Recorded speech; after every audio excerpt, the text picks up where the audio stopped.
welcome in to Two Countries, Two Americas, All Sports, and for the first time in the history of this podcast, the 110th episode of this exclusive American and Brazilian sports podcast.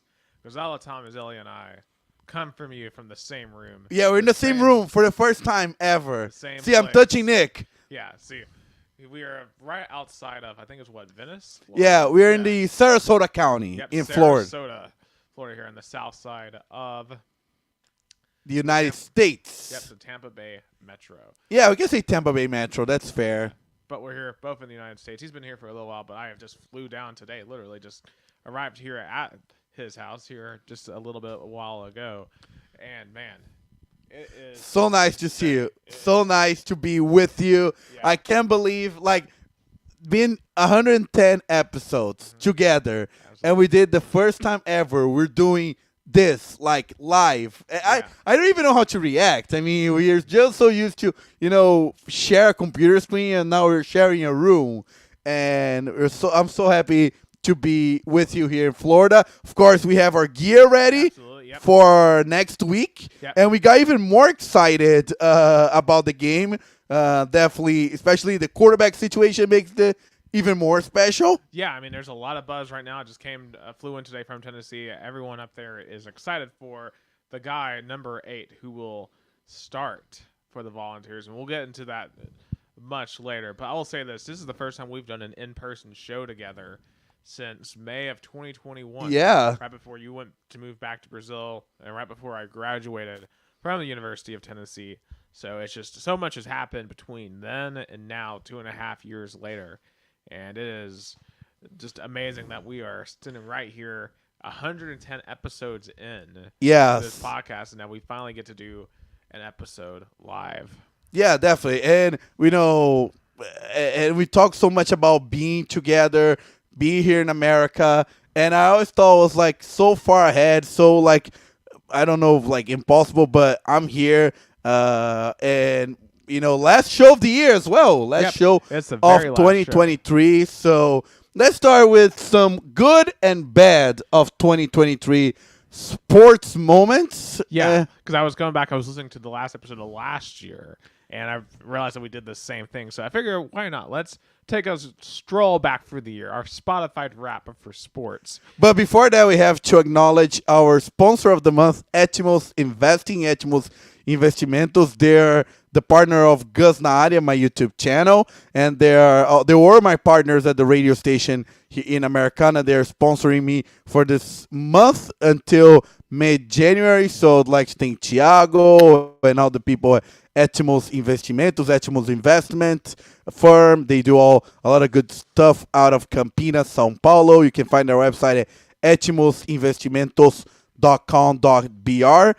And they are the sponsor of this month. They're sponsor of the month at our podcast, Two Countries, Two Americas, All Sports, especially due to my YouTube channel here connected to the pod. So thank you, Etimos Investimentos. Thank Etimos for sponsoring our podcast, Two Countries, Two Americas, All Sports. But let's start with your bad and good. Let's start with the good, right? Let's start with the bad first. And then the bad, yeah. Because the thing is, you want to give news. You want to do bad news first, then good news. So let's start with the bad. I know a thing or two about bad rundowns here, and I actually have two separate lists here for Americans because I have my own personal worst list and the overall worst list. So let's start with, I guess, overall. Let's start with the overall first. So there are 4 that I picked out here off the top of my head. 4, and some of these might be trivial stuff, like NASCAR video games back to square one. So we had gotten a new NASCAR video game last year, NASCAR 21. It was an absolute disaster. The company who made it has basically gone out of business. So now NASCAR has back to the drawing board, and because I think for NASCAR, it's a really, really important thing to have a good functioning console video game, and they just can never make it work. I think being on video games right now for sports leagues is detrimental to any expansion or any keeping your fans, because a lot of sports fans right now are video game fans. Oh, so sure. if you don't do your your video game for for PlayStation or for Xbox or those main consoles right, you maybe get less fans than you probably would have if you have a really good game. Oh, absolutely. And NASCAR when it was in its heyday, the largest TV audience for a NASCAR race ever was 2005 Daytona 500. Immediately preceding that was NASCAR Thunder 2003 and 2004, which were absolutely just incredible games, just amazing games. And it really coincided with the peak of the sport. And right now, like NASCAR is struggling in that aspect. So they really need to get it together in terms of video games. Yeah, and I feel like F1 is also kind of struggling as well with their video game. There hasn't been anything update. I think Liberty Media also had to think about that. Yeah. And also, on top of that, the weird stuff that now transition from FIFA to EA Sport, EA Soccer, I think that's the name. Well, I mean, EA is just not a reputable company. Yeah. Granted, I think that's going to be a very next year when they come back with NCAA football will be a big deal for them one way or the other. Because there's a lot of expectation about the college football coming back to the video games. Absolutely, and that needs to be a good game. And I hope it's not a microtransaction riddled mess. Yeah. Shout out to Alisson D'Ameto, one of our really faithful listener throughout 2023. And we got to talk about Rio Branco, so I have in my list of memories of 2023. But yeah, that's true. Just to wrap up, I think NASCAR definitely have to watch out for developing a good video game if they want to attract younger audiences. Oh, for sure. And keeping your fan base renewing. Absolutely. And I hope NASCAR is able to get that done. And I think for F1, that's more of just the fact that they have the same guy winning every race. Yeah. It's not a good product right now. Yeah, Max Verstappen and Red Bull, they deserve to be on the top. They have the staff to do that. But when you have such a dominance, you kind of alienated fans. Oh, for sure. Okay, I think one of the big storylines, of course, was college football relegation, the death of the Pac-12. Yes, and especially, definitely. I think it's been made worse in retrospect with how good the Pac-12 was this year. Yeah, it kind of created a scenario where you see your conference dying, but the teams that made your conference were on their peak this year from 10, 15 years. That was the peak. I mean, Washington, of course, is in the playoffs. Oregon was a great team. Heck, even for the first month of the season, Colorado was the story in college football. They were. And, of course, USC had the reigning Heisman winner. I mean, there was just so many intriguing storylines because we had Oregon State was really, really good this year. Arizona, maybe the biggest surprise in the entire country this season. I mean, so many good teams. But for me, I think the biggest kind of story in the Pac-12 because of their uncertain future was Oregon State. Because Oregon State had a really good season. They were ranked in the top 15. Mm-hmm. But despite all their good season, their 2024 is very unknown. Yeah, and they've lost their coach. They've lost so many players. Like Tennessee, we just took a cornerback from them. I mean, their entire roster has been rated. So it's going to be a really difficult season coming up for the Oregon State Beavers. Yeah, so I think the Pac-12 definitely it's a sad ending of a conference that was once probably one of the prime conference, especially I think in the mid-2000s. Of course, the USC dominance, the USC kind of dominating the mid-2000s made the conference. There were so many good programs. I remember even Stanford, they had Andrew Luck for a little bit. Mm-hmm. But for me, I feel like, it was inevitable because very inevitable. Because the Pac-12 was seeing that coming. When USC and UCLA left, a couple of years ago, that just opened a door for other programs that, and every program was out for themselves. They were like, I need to find a way to escape. Yeah, I mean, that's what happens when you put your TV network where no one can find it. Like, I was having to go to YouTube and Streamies to watch Pac-12 network games this year, and that's just unacceptable in the modern landscape of college football. When I can get literally any other game, do any combination of multi-view on YouTube TV I want, but the Pac-12 network wasn't there. And that's a death knell. Yeah, and the Pac-12 felt they with that TV landscape, they were limiting their audience so much on the West Coast, and you cannot do that with such a global, not even national, global market that is college football today. It felt like the Pac-12 kind of took a shot on themselves with their TV network being so limited. Yeah, and they tried to do this after they failed to get Texas and Oklahoma back in 2011, and I think they should not have done it. I think they would have been better off if they hadn't tried that, because when you failed to get Texas and Oklahoma, you just were never going to get to the status that you were wanting to get to. Yeah, I feel like it's a sad ending. I feel even sadder for Washington State and Oregon State because they're ones left out of with the bag. They didn't found a conference for themselves yet. They probably will.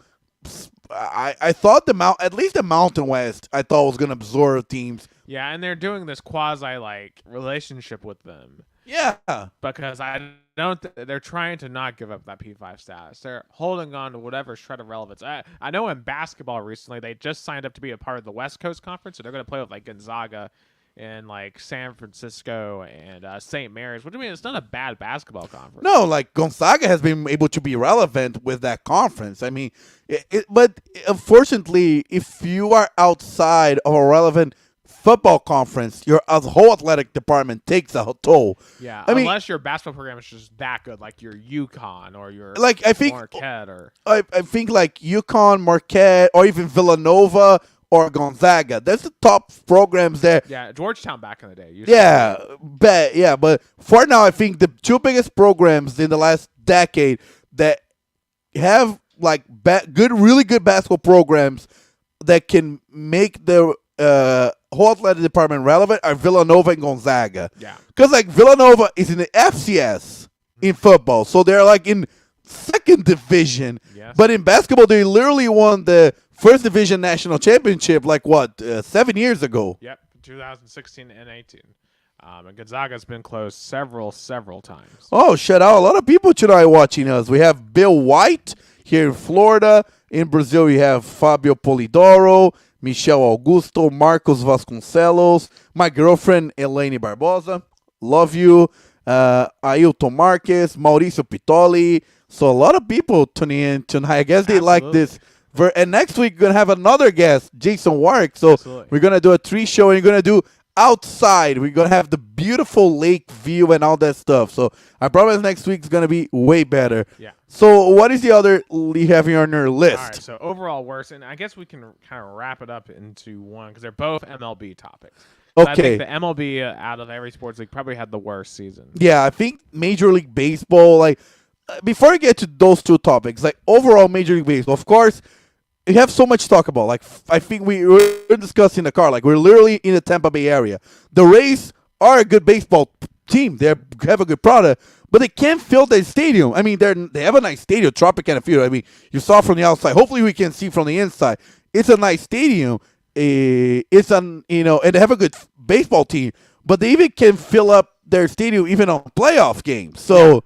So that's what happens when you play a playoff game at 1 p.m. on a Wednesday. Yeah, so that's not all. It's not entirely the market or the fan base fault. It's the Major League Baseball fault putting playoff games on the weekday in the afternoon where people go to work. And that's not going to help in any city at all. If you put them in Montreal, I mean, people in Montreal work too. Yeah. People in Nashville work too at 1 p.m. Insert whatever city you want. Maybe Las Vegas is the one exception to that. Yeah. But people don't go to Las Vegas. Well, people live in Las Vegas and work, right? But there's a lot of tourists. If there's a city that is embracing sports, there's a lot of tourist area. Is Las Vegas, right? But they don't have a best. Nashville to an extent can do that too. Oh, shout out Laura Nelson here in NOKOMIS, Florida. She's one of our neighbors. She said Texas. They are Longhorn fans. We're going to talk about the semifinals in a little bit, make our predictions soon. But in terms of MLB, of course, we had the scheduling, which even the Braves coach, Brian Snicker. But he was talking about that on the breakfast we had here in Vegas, saying that he felt that the break that the Braves had kind of took a toll on the team and, killed the momentum they had. Oh, for sure. Like, they need to fix this. You can't keep on punishing the best teams in baseball with this break. Like, it's a punishment. Yeah, because baseball is all about momentum. Yeah. Because players are used to playing games in a row. Mm-hmm. So when you take a break, it's not like football. Football, like, everybody wants to get the first seed, because in football, it's such a physical sport that you need to have that break. And it's I think it's more like a... But granted, you can see that we've had several 1 seeds the past years, of course, notably my Titans fell in the first round. And of course, remember that same night, the Packers came out and lost to the 49ers. Yeah. Remember, a few years ago when the Titans went to the AFC title game, the Ravens went down 2 in flames. So, I mean, there's an argument to be made that a bye can hurt you in any sport. Yeah, that's true. I mean, probably only the Cowboys will take that bye, because they will play home game, all the playoffs at AT&T Stadium, which they only win there. Yeah, but they can't win outside of the AT&T Stadium. Yeah, but in terms of baseball, definitely something MLB needs to be fixed. Because when I saw Brian talking about on the breakfast to fans, saying that he felt that break took the momentum of the team, something's going to get addressed, because people inside the teams are feeling that. Oh, for sure. Especially if we have another season next year. Like, imagine, the Dodgers, for example, with Ohtani, they get the 1 seed, and then they flame out. Then at that point, it's like, okay, enough's enough. Yeah. Because, the Dodgers should not be losing first round with the talent they have. And just a quick update, Browns dominating my New York Jets 27-7. They literally just scored another touchdown. We might be switching this one over to a college football game, actually. Yeah, probably. Yeah, I'll say this. What's going on here?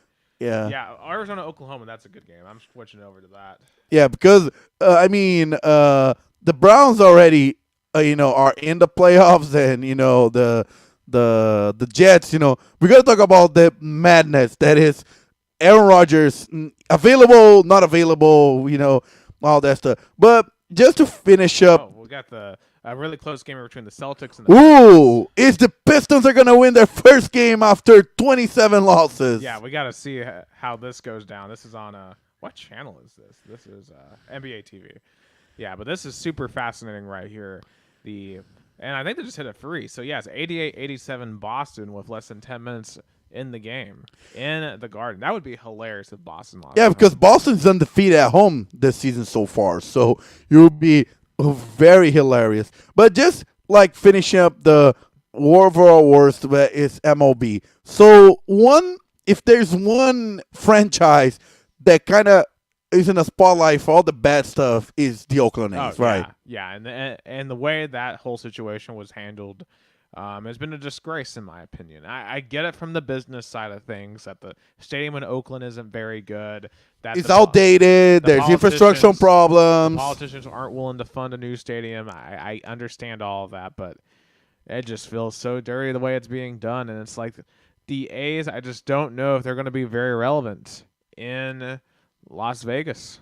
I really doubt their viability there. And it's so funny. I imagine the diehard Oakland sports fan. They must hate Vegas, because Vegas stole their football team, their beloved historic football team, and now they're going to steal their baseball team. If you think about it, because Oakland's a very blue-collar, hard-working city. They're built off the port. They're built off being the antithesis of San Francisco. Yeah. And Las Vegas is an even more glamour.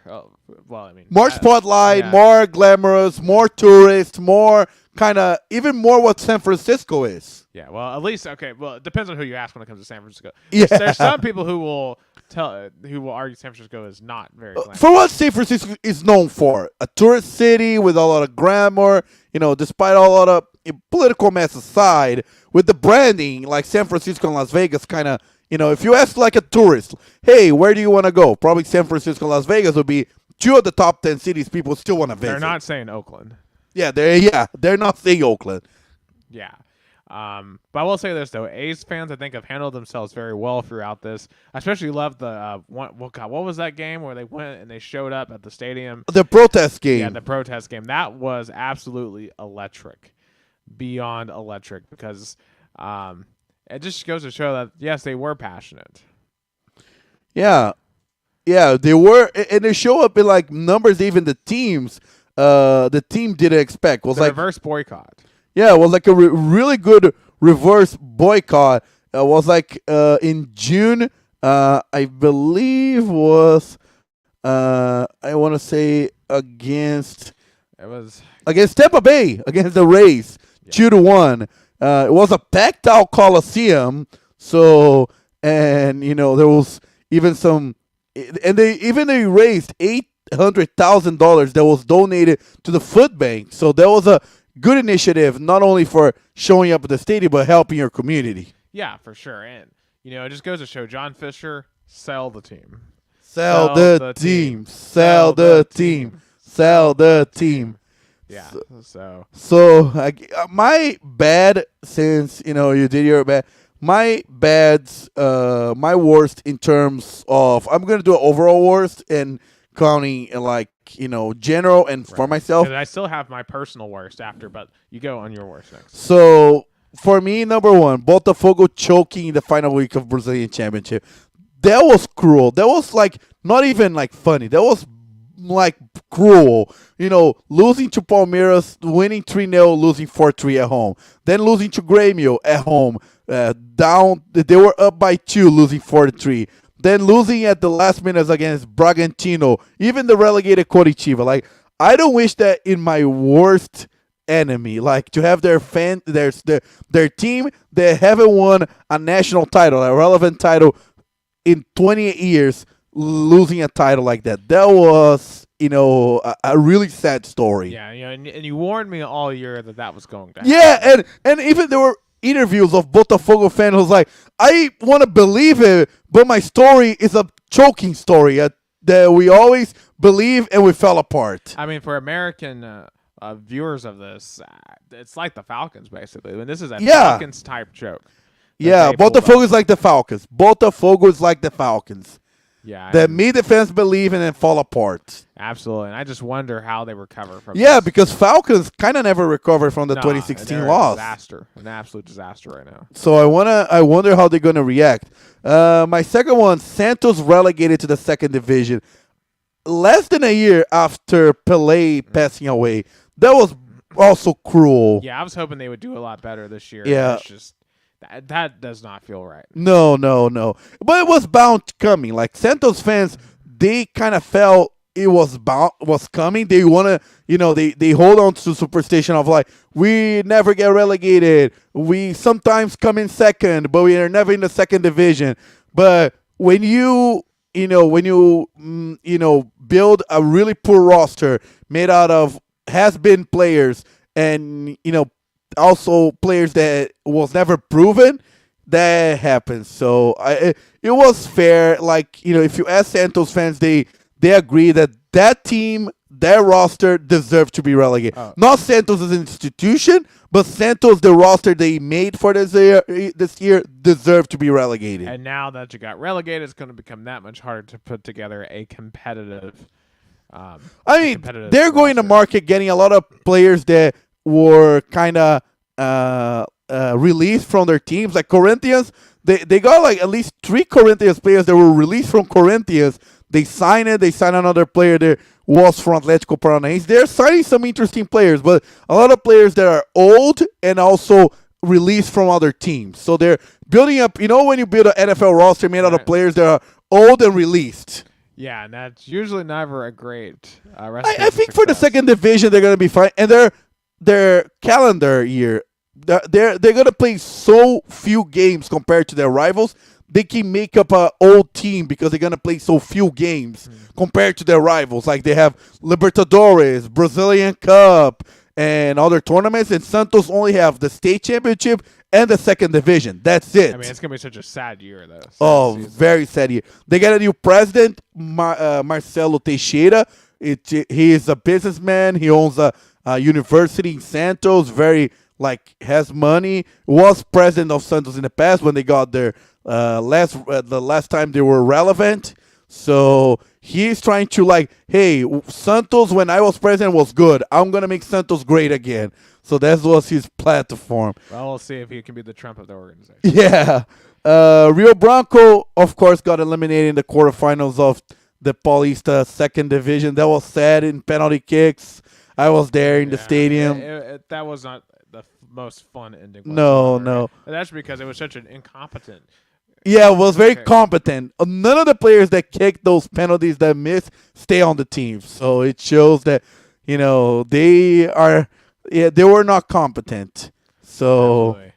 and Corinthians being relevant for another year. I mean, Corinthians is the second largest fan base in Brazil, has over $1 billion reais in revenue, and were out of any, relevant competition. Did not make even the state semifinals. They were eliminated in the quarterfinals. Brazilian Cup, they were eliminated in the semifinals. Sul-Americana eliminated in the semifinals. And in Brazilian Cup, in Brazilian Championship, for a minute, they almost fought in the relegation zone. So Corinthians really need to take a look in the mirror, see what to do, because their fan base is getting tired of not winning titles. The last time they won a title was 2019. Any title, not even a state championship. They need to be careful though, because you could try to swing so hard for that championship that you put yourself in where Santos is at. That's true. Like Corinthians. Yeah, Corinthians going to have a new president, Augusto Melo. He's from the opposition of the group that has been kind of commanding, leading Corinthians front office for like 14 years. So it's going to be a new leadership of Corinthians coming next year. And just to finalize my bad, Brazil national team mess. I mean, Brazil national team, one of the biggest brands in the world in terms of soccer, 5-time winner of the World Cup. And you have such a mess that you appoint an interim head coach because you still in the hopes to get Carlo Ancelotti from Real Madrid. And let's face it, he's not going to leave Real Madrid for Brazil. He's probably just using Brazil as a point to get his contract up in Madrid. And now the confederation, the Brazilian Confederation president now was thrown out of office because of a court decision. It's just a mess right now to the Brazil national team, and just sad because it's one of the biggest brands in sports in the world and has not won a World Cup in 21 years, and it's just concerning to me to see all that mess in the Brazil national team. Especially when historically they usually do really, really well in World Cups hosted on the American continents, and that's the next one coming up at 26. Yeah, that's my only hope. That's what I'm holding on. And speaking of national teams, moving over to my personal worst, both the women's and the men's American teams, both disappointing this year. Of course, the women just absolutely crapped the bed of New Zealand. They never looked like they really wanted to be there. I'm going to be honest. I just wonder. I just feel like there was a lot of ego there. Like, oh, we are the U.S. women's team. We're going to show up. We're going to win. We are fighting. We are playing for women's equality or something like that. And they forgot that to actual play. Yeah, they forgot that none of that matters. You got to show up and play the game. And I just didn't feel like they were there. And it's bad because you had so many Americans that were rooting against the women's team, and like that should never happen. But they alienated so many people. Yeah, I'm not disregarding what they stand for. They, as an American, can stand on, for any value they believe. But it's just sad to see a lot of Americans rooting for their own country in one of the sports where internationally they do so well. Americans around the world, because if you take outside football is an American sport. Baseball, okay, you can see Japanese and American. Basketball is getting global. But in terms of a sport that Americans dominate globally is women's soccer. And to see the amount of hate and resentment is just sad. It really is. But at the same time, you have to engineer goodwill with your fans. And it's not just about winning when it comes to this, and I don't know. But I think, there's a lot of really good young talent in the women's side of things. I think they'll get it back together. Although I think the women's game is getting better. It's a lot more parity. I don't know if I can say the same thing for the men, though. I feel like they've had a really rough calendar year. I think highlighted by that Gold Cup semifinal loss to Panama in extras. And next year, in 2024, they're going to be in America the Copa America, with high competition, Brazil, Argentina, Colombia. So it's going to be a big challenge for U.S. Absolutely. I know they made it to the semis back in 2016. I don't expect a repeat of that, personally. Yeah, but that was the end of an era. I covered that. They won. I remember a really good game against Paraguay in Philly, and they were destroyed in the semis against Argentina. It was like 4-0. It was like completely destruction. Yeah, completely destroyed, like Javier Milei destroying Yeah. all of Argentina's loss.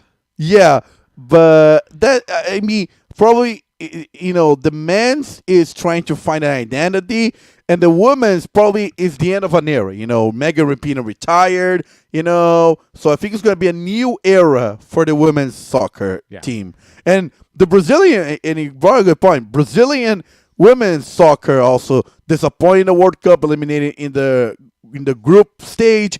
We expect at least to make to the round of 16 or the quarterfinals at least. Marta finally retired. We got a new coach, the former Corinthians women's soccer head coach, Arthur Elias. I think he's going to do a good job. He knows a lot about the Brazilian women teams. So he's going to rejuvenate and revigorate the women's team, the Brazilian women's team. Oh, for sure. Moving up into my most personal watching list, the Titans' offensive line, just watching them from beginning to end, it's been just an absolute pain, an absolute misery to watch that offensive line. Maybe one of the worst NFL offensive lines I've ever seen. They've given none of our quarterbacks a chance to succeed this year. Will Levis, they've gotten him hurt. They've gotten Ryan Tannehill hurt. It's just bad. It's just unacceptable how bad their offensive line is. Yeah, we talked about this, how if the O-line doesn't show any progress, we need to start questioning the leadership of Mike Vabro, because then if he cannot fix that, then it's like, should he stay as a head coach? Yeah, at a certain point, the head coach chooses who gets to play. He chooses who gets to play, and for the second year in a row now, our offensive line has been awful, just absolutely atrocious and unacceptable for an NFL offensive line. Yeah, I agree, and that's why the Titans are the only team in the AFC South eliminated right now. Yeah, and while we're on NFL worst, one thing I probably should have put in all the injuries. Just so many injuries, like especially Aaron Rodgers. Like, we did not get to see the whole Aaron Rodgers and Jets storyline this year. That was probably one of the most kind of sad, not sad, but they're very one of those moments that you felt, oh no, we lost something very special. Because at least I wanted to see how the Aaron Rodgers era as a Jet was gonna be like. He looks like he's gonna be back for next year. Who knows? I don't think he's gonna retire because he's trying to make. That's it, but there's no way. Like, Aaron Rodgers has too much of an ego to go out the way he did. No, he wants to go on top. He doesn't want to go like that. Definitely. Yeah. But in any case, moving up, Braves losing to the Phillies for the second straight year. I've already kind of touched on it with the whole, with the scheduling. But I mean, it's just annoying that the Braves have dominated the NL East for 2 straight years, and yet we get to the same exact spot and can't beat the Philadelphia Phillies. Yeah, and Brian addressed that in the breakfast that I was down here in Venice, that he is going to work really hard, for the team to overcome that. He knows the Phillies is the number 1 team for them to beat. Right. I mean, because when we won it in 21, we had to go through the Dodgers, and the Dodgers were constantly in our way. When we finally beat the Dodgers, that opened us up to win it all. So maybe the Phillies will be a similar team for us. Yeah, I agree. I think the Braves definitely. They're gonna, they already make some market moves, but overall, that's the number 1 goal is to overcome that kind of mentality to beat Philly in the postseason. Oh, for sure. Okay, top 2 are number 2 here. Both of these are basketballs. Another Sweet 16 loss to a G5 team in Florida Atlantic. And Florida Atlantic, let's be fair, They are really good. This year, right now, they are number 7 in the country. Yeah, that's what I was going to say. They kept up. There was not a March story. No, it was not a fluke. It's not a fluke. They're keeping that momentum going. It was not like we lost to Farley Dickinson, but still, the narrative for at least one more year continues. The Barnes can't make it past the second round or Sweet 16. Now, is this the team we currently have? That team, we don't know. Because after that Duke win, we all Tennessee fans thought this is going to be the year. We beat a blue blood team in a tough spot.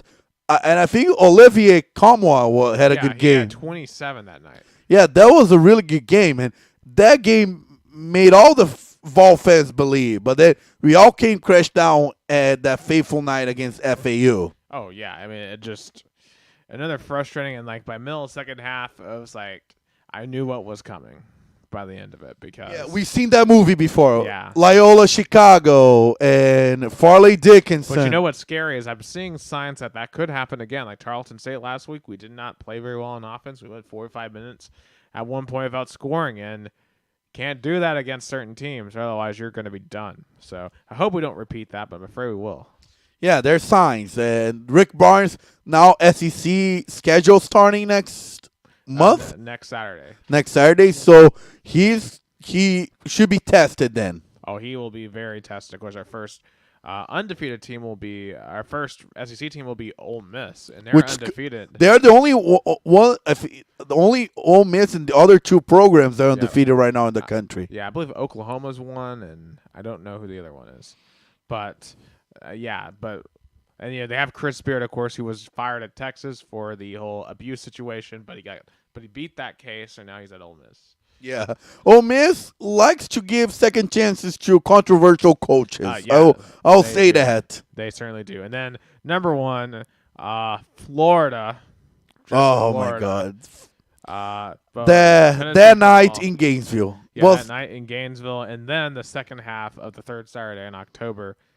They really set the tone for the Vols. I don't know why we struggle on the road as much as we do, but we just can't win on the road.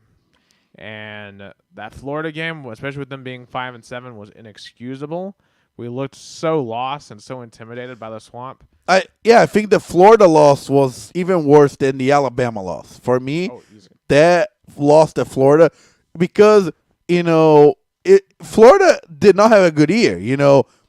Bill Napier is still trying to find the team's identity. But if you ask the Gator fans which game was their highlight of the season, was against the Vols. Oh, yeah. I mean, they really everything clicked. Yeah. It's the only reason why Napier's probably still has a job right now. Yeah. That game. Probably that game saved Bill Napier's job.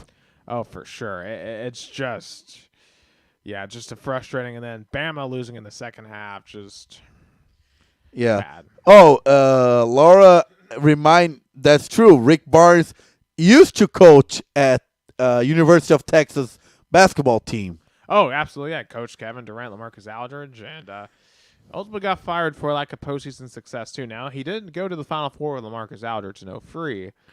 But, with all the talent he had guys like Miles Turner there, amongst other players. They never did enough. Like with Kevin Durant, they only went to the second round. With Kevin freaking Durant. Yeah, so that's the question. When patience going to run out in Knoxville?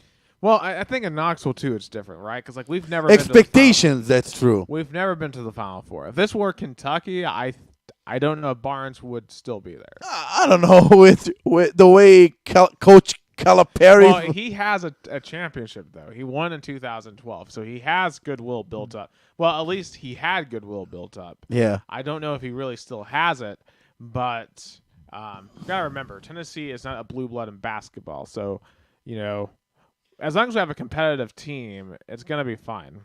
Yeah, because if you think about it, it was so funny. I don't know.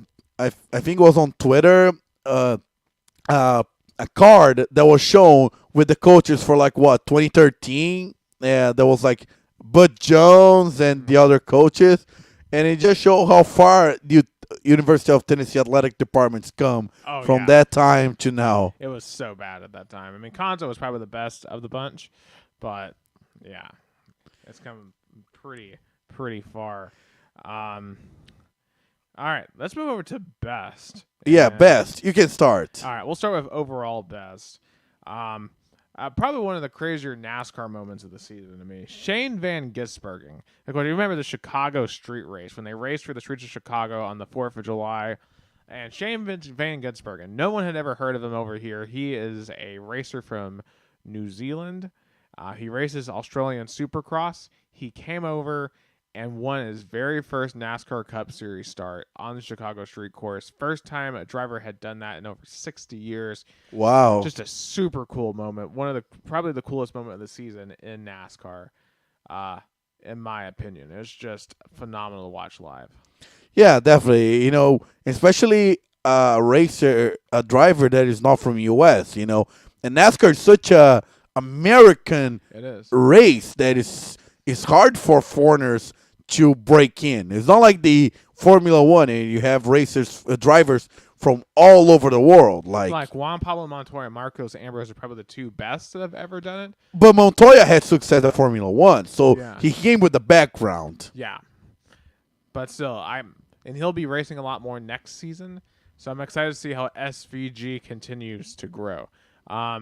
To me, well, actually, I'll switch my two in for Jokic becoming a superstar with the NBA Finals run with the Nuggets. That was just the Nuggets are so fun to watch. They're such a good team. And Jokic is such a it is becoming a trend of international superstar talent where they don't talk about load management. They don't talk about shoe deals. They play basketball and they win. Yep. And I think more and more franchises are gonna try to find that international superstar that focuses on the court and less outside. Yeah. And you saw how much hype we have for Victor Wembanyama because now the Spurs have this really good European player that they want to become the next Jokic, the next Giannis. Right. And even though the Spurs aren't playing very well, Wemby himself is playing very well. Yeah, but it's something for like 5-7 years ahead, not absolutely. right now. The thing about Jokic is he just wants to make enough money so he can go hang out with his horses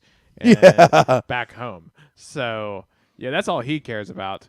And that's what makes him such, I think, a good ball player because, he really has no other distraction. When he's in Denver, he's there to play basketball. Yeah, I mean, and when he goes back home, he feels like that energy back. He doesn't need to prove he's a hero in Serbia. Yeah, and compare him to John Morant, for example, and all the distractions he has in Memphis. Yeah, and I'll say though, unfortunately for this trend, may hurt college basketball in the end because teams, NBA franchises are really going to scout in Europe and not back home.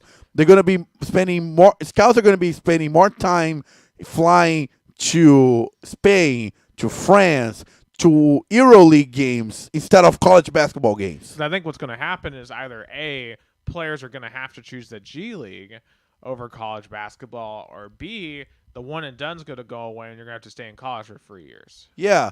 Or even C, and hear me out, maybe an American player is going to go play in Europe to develop in the way the Europeans are developing so they can attract NBA teams.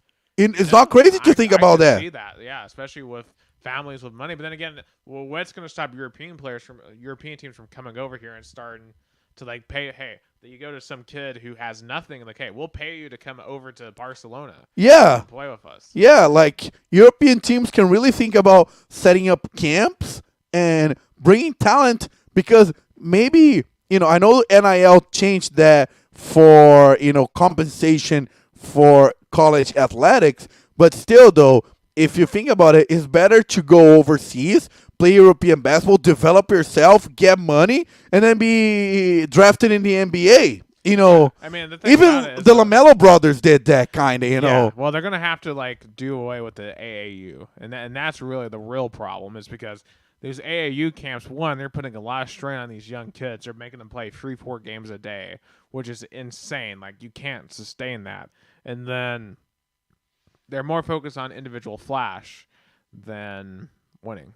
Yeah, or even team development because Giannis and Jokic, they are superstars, but they're not selfish superstars. Yes. And AAU kind of sometimes, focus more on the flash and individuality than team group. Oh, yeah, absolutely.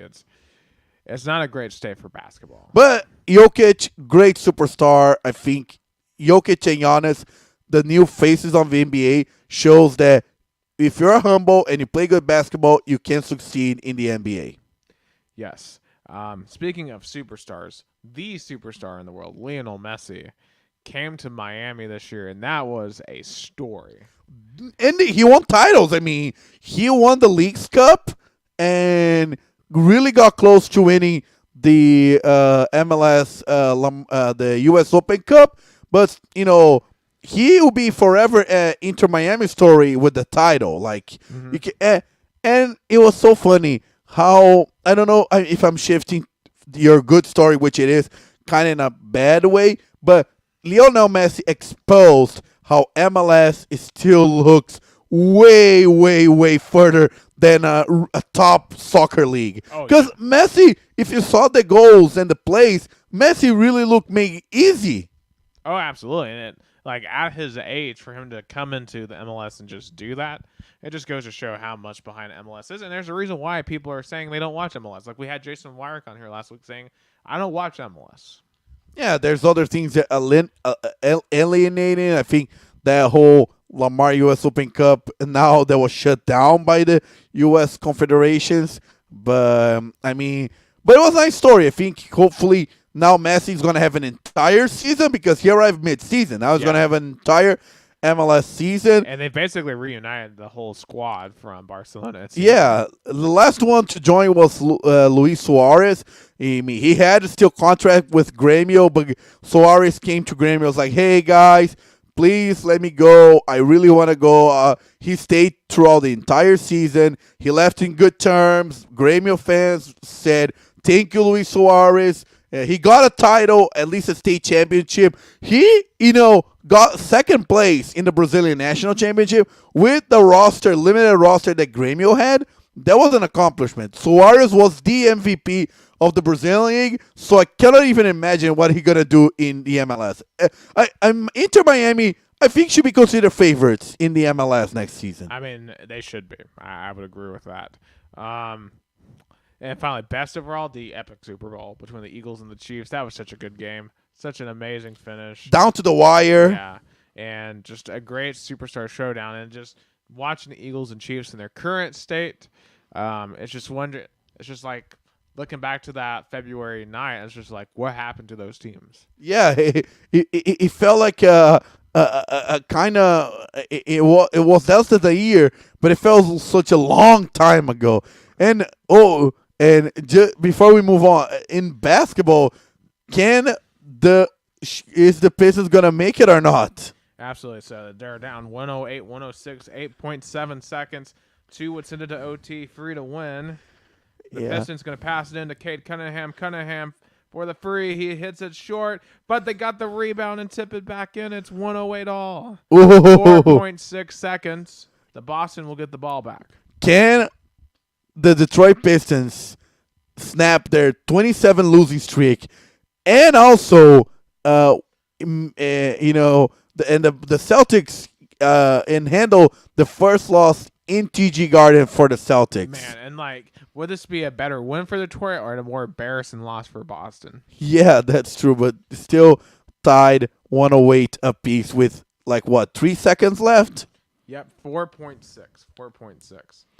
Yeah. So, all right, let's move over to Brazilian best. Yeah, my Brazilian best, of course, for me, number one, for at least for myself, and you agree, Rio Branco Miracle in Penápolis. As you said, one of the craziest finishes in sports. Rio Branco had to tie that game, conceded a goal in the stoppage time at 49 minutes in the second half, and then a whole brawl, a whole fight came loose, and there was more stoppage time, and then in the last play of the game, Rio Branco find a way to tie the game to go to the quarterfinals. That was emotional for me. I still can't imagine, because I watched it live, and I'm just like, what in the world?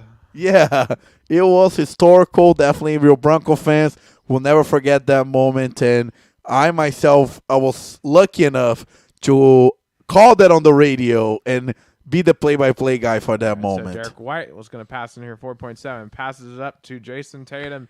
Tatum from the right wing misses. We're going to overtime. Going overtime. Kudos to the Pistons. At least they're going to go overtime on the road. Absolutely. Another good story of the year. Agua Santa, that 11 years ago was an amateur team in the city of Diadema. 10 years later, after they started being a pro team, they went to the state championship final in the first division for the first time ever. They lost to Palmeiras, but they won the first game. Yeah. 2-1 was kind of an upset. But then in the second leg at Palmeiras Stadium, 4-0, it felt like kind of, unfortunately, was bound to happen. Oh, we have a viewer. Absolutely. Shout out to Sean Hill, my father, watching back from Chattanooga, Tennessee. Go Vols. He says, go Vols. Go Vols. So that was a really nice story. Let's see if they can keep the momentum going, because after the second place in the Paulista Championship, they kind of stopped the year. They didn't play any tournaments. But this year they're going to play the state championship, first division, then the national championship in the fourth division. So it's going to be a big year for Agua Santa.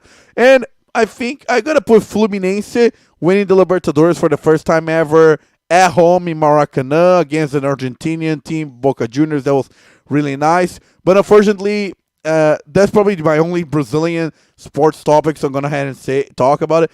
They lost in the FIFA Club World Cup final 4-0 to Man City. But, I mean, Marcelo, of all players, so experienced, 10-plus years with Real Madrid, passed the ball to the wrong player, but then Man City with 40 seconds was 1-0 ahead. Then it was done by them. I mean, it's Manchester City. They're just too good right now. They're too good. And when they have the lead with 45 seconds into the first half, you can't go back from that. No. And then, especially when they're taking the game seriously. Yeah, and they took it. Guardiola said in press conferences before, like, Man City never had that title, and Man United had won the FIFA Club World Cup. So they wanted to win the title to at least have the same number of titles of Man United. So, and like great coaches, they find any little thing to motivate their team. Yeah.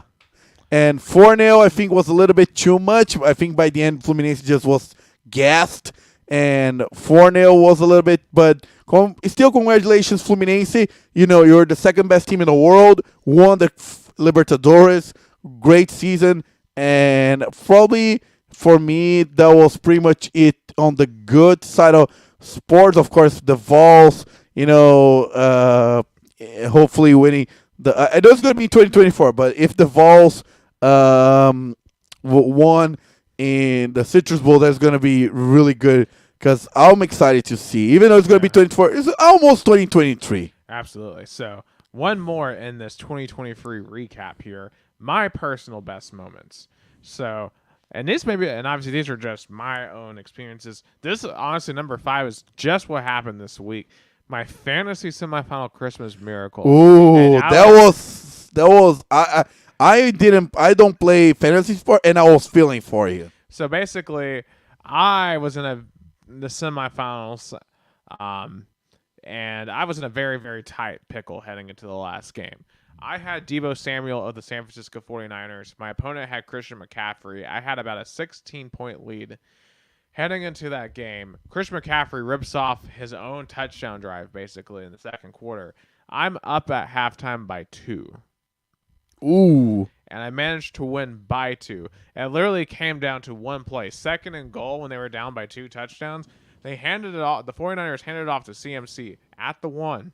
The Ravens stopped him. If Christian McCaffrey scored, you're done. Yes.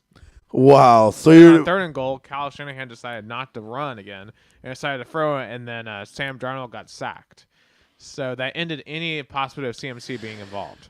Ooh. So, wow. I imagine how you felt. You're like praying for the You should thank the Ravens O-line. Oh, yes. I think the Ravens. I think Kyle Shanahan. I think Sam Darnold for throwing some inaccurate passes to CMC. Because Brock Purdy was throwing all kinds of inaccurate passes to Deebo Samuel throughout the game. But, man, that was crazy. Number 4, the football Vols, avenging South Carolina. Of course, last year, just painful what happened in Columbia, South Carolina. Will always be painful what happened, but it was nice to get them back this year, blow them out, get Spencer Rattler on the ground several times. And it was just overall Good for morale. Yeah, good for morale. Probably my favorite win of the year. Of course, Kentucky, Texas A&M were some good wins as well for the Vols. The basketballs, they beat Duke. Of course, it got ruined by FAU, but still, that Duke one was amazing. That was a great win. Yeah, as we talked before, like that win gave hope. I know that hope was destroyed by FAU, but still, winning a blue blood team that literally playing the national title the season prior. Absolutely, and it gives you hope that maybe they can pull off a string of those this season. Baseballs, man, they struggled all season this year, but then they turned it on in the tournament. They had that miraculous home run from Zane Denton in the top of the ninth in Clemson, and then they How about that crazy game down in Harrisburg, Mississippi? Yeah, that story was crazy. Yeah, like we don't get the host because NCAA's like, oh, Hattiesburg is more suited for it, and we're just like, what are you talking about? Yeah, and then and then they have to keep postponing the game. It was a whole mess, and the Vols win. Yeah, and because Chase Burns comes out there in the 7th inning, throws 100-mile-an-hour fastballs, and then just the throat cut slash. I mean, man, that was maybe the single most electric moment of the year. Yeah, that Southern Miss game, I remember people treat like a football game. That was one of the hypest moments in Tennessee athletic departments in 2023. I was losing my mind over that. It was amazing. And they I remember the game was supposed to start 8, then 9, then 9:30, then 10. Like, I remember that game didn't start for a while. Did you even make it to the end of that last one? Yeah, I did because it was solely in Brazil. Yeah. But I stayed up till like 1 a.m. Yeah. Man, it was just amazing, though. And then they went to Omaha, and they got a win in Omaha this time against Stanford. Of course, LSU was too good. Yeah. They just they had like the number 1 overall draft pick. I mean, they were too much, but I mean, I'm proud of them, and I think they are set up for more runs. Yeah, like, as long as we keep Tony V, pay him whatever he wants, keep him on Rocky Top at all costs. Tony Vitello, I mean, hopefully I will run into him. Hopefully he goes to the Vols football He's game. the best coach on campus. Oh, he is. He is so electric. And his vibe, I don't know, like, he has such a cool vibe. I mean, and he is really the kind of coach that engage with the fans. Absolutely. Because I think with all that terrible football season 2020, what brought the energy back to Tennessee fans was that 2021 baseball season. Yes. That brought the energy back to campus. And then Josh Heupel was able to capitalize on it. Barnes keeps on putting out good basketball teams. But yeah, like, good keep vibes. Tony V. Keep Tony V. He's worth whatever money he wants to be paid. Absolutely. And then my favorite moment of the year, seeing my first NASCAR Cup race in person in Atlanta. Granted, I had a tire blow up on me getting into the thing, and then the race got rain shortened at the end. But still, it was a great race. It was awesome to finally see the product in person, and I can't wait to do more next year. I imagine that feeling because when I went to my first race, Formula One in 2005, I will never forget. And I guess the Boston Celtics now has a good lead, right? Yeah. Now Derek Wright just hit a free. It's now 119 to 115. Yeah, 146 left in OT. But definitely, and watching a race in person compared to the TV, a whole other experience. Definitely a whole different experience. Absolutely. But yeah, we spent the whole first hour talking about our recast, but it's good to head back down memory lane. There's been a lot that's happened. Yeah, a lot of memories. And I like how you talk about, for me, since you brought up good in-person games. The semifinals in the second division of state championship was a good moment. I will see a team being promoted. Ponte Preta, I was wishing for Kings de Piracicaba, but Ponte Preta, also from the area, was promoted. I want to say the playoffs in the Brazilian Cup, seeing Sao Paulo win against Ituano. In the field, I was on the field. That was a nice moment too. Yeah, I think in terms of a crazy moment, this wasn't necessarily a positive per se, but it was still crazy that I witnessed it. It was a back-to-back Saturdays in February. So I went up to Austin P to watch Jason do his PA gig, and Austin P lost on a buzzer beater to Queens, and I filmed it. Like, it was crazy. It was the first time I've ever seen a buzzer beater in person like that. And then a week later, we go to Missouri, Tennessee, and Tennessee loses the exact same way.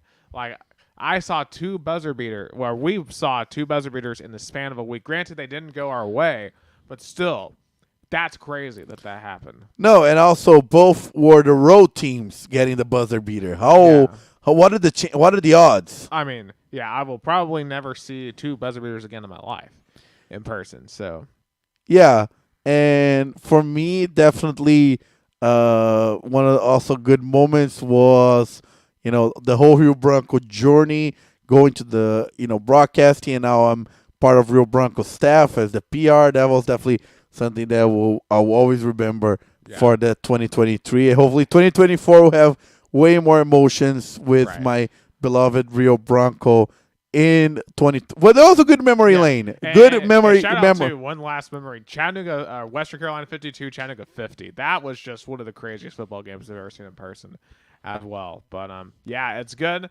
Overall, good memories, and we ending together. That was a good, best memory of all. Absolutely. But let's get into what's going on right now here. Some NFL, because we alluded to this game a bit earlier, just a couple of minutes ago. The Ravens. I picked the Baltimore Ravens in the last episode, and I didn't expect them to do what they did. They embarrassed the San Francisco 49ers in Santa Clara. The score is closer than what it actually was, because if it was 33-19, almost could have been 33-26. But, man, the Ravens were up by 3 touchdowns in this game. They could have had a chance to go up by 4 at one point. That in front of everyone in this country on Christmas night, they were the Grinch that stole Christmas from Santa Clara. Yeah, and also I think it proved 2 points. First, Baltimore Ravens is for real. They are now the favorites to win the AFC conference. And Lamar Jackson deserves at least to be considered for the MVP award. I'm not saying he is the MVP, but he's in the top 5 in the MVP. I think he is the MVP right now. I would vote him the MVP. It's either him or Christian McCaffrey. Yeah, that's what I was gonna say. Like, if those two are in the top conversation for MVP, the nail biter, the thing that decides is the head-to-head. Right, and Christian McCaffrey didn't do much of anything in the second half of that game, while Lamar Jackson was spectacular. Yeah, so I think that's but I think for me right now it's definitely Lamar Jackson. But I think the biggest storyline here, what's going on? What happened to Brock Purdy? What happened to Brock? How worried should the 49ers fans be about Brock Purdy? Is it just the Ravens defense is that good? Because I think the Ravens defense legitimately is that good. They have been great. They made Justin Herbert look bad. They've made the Jaguars look bad. They've made a lot of good offenses look bad. I think Brock Purdy at least should be less tested out again on the playoffs. Because, granted, when the 49ers lost to the Eagles, he was injured. It wasn't his fault the team was eliminated last season. But if he goes and have a bad performance in the playoffs, then Kyle Shanahan really needs to go and find a quarterback. Maybe out in Denver, I don't know. Maybe somewhere he needs to find a more reliable quarterback. So you're saying maybe a certain Russell Wilson to San Francisco?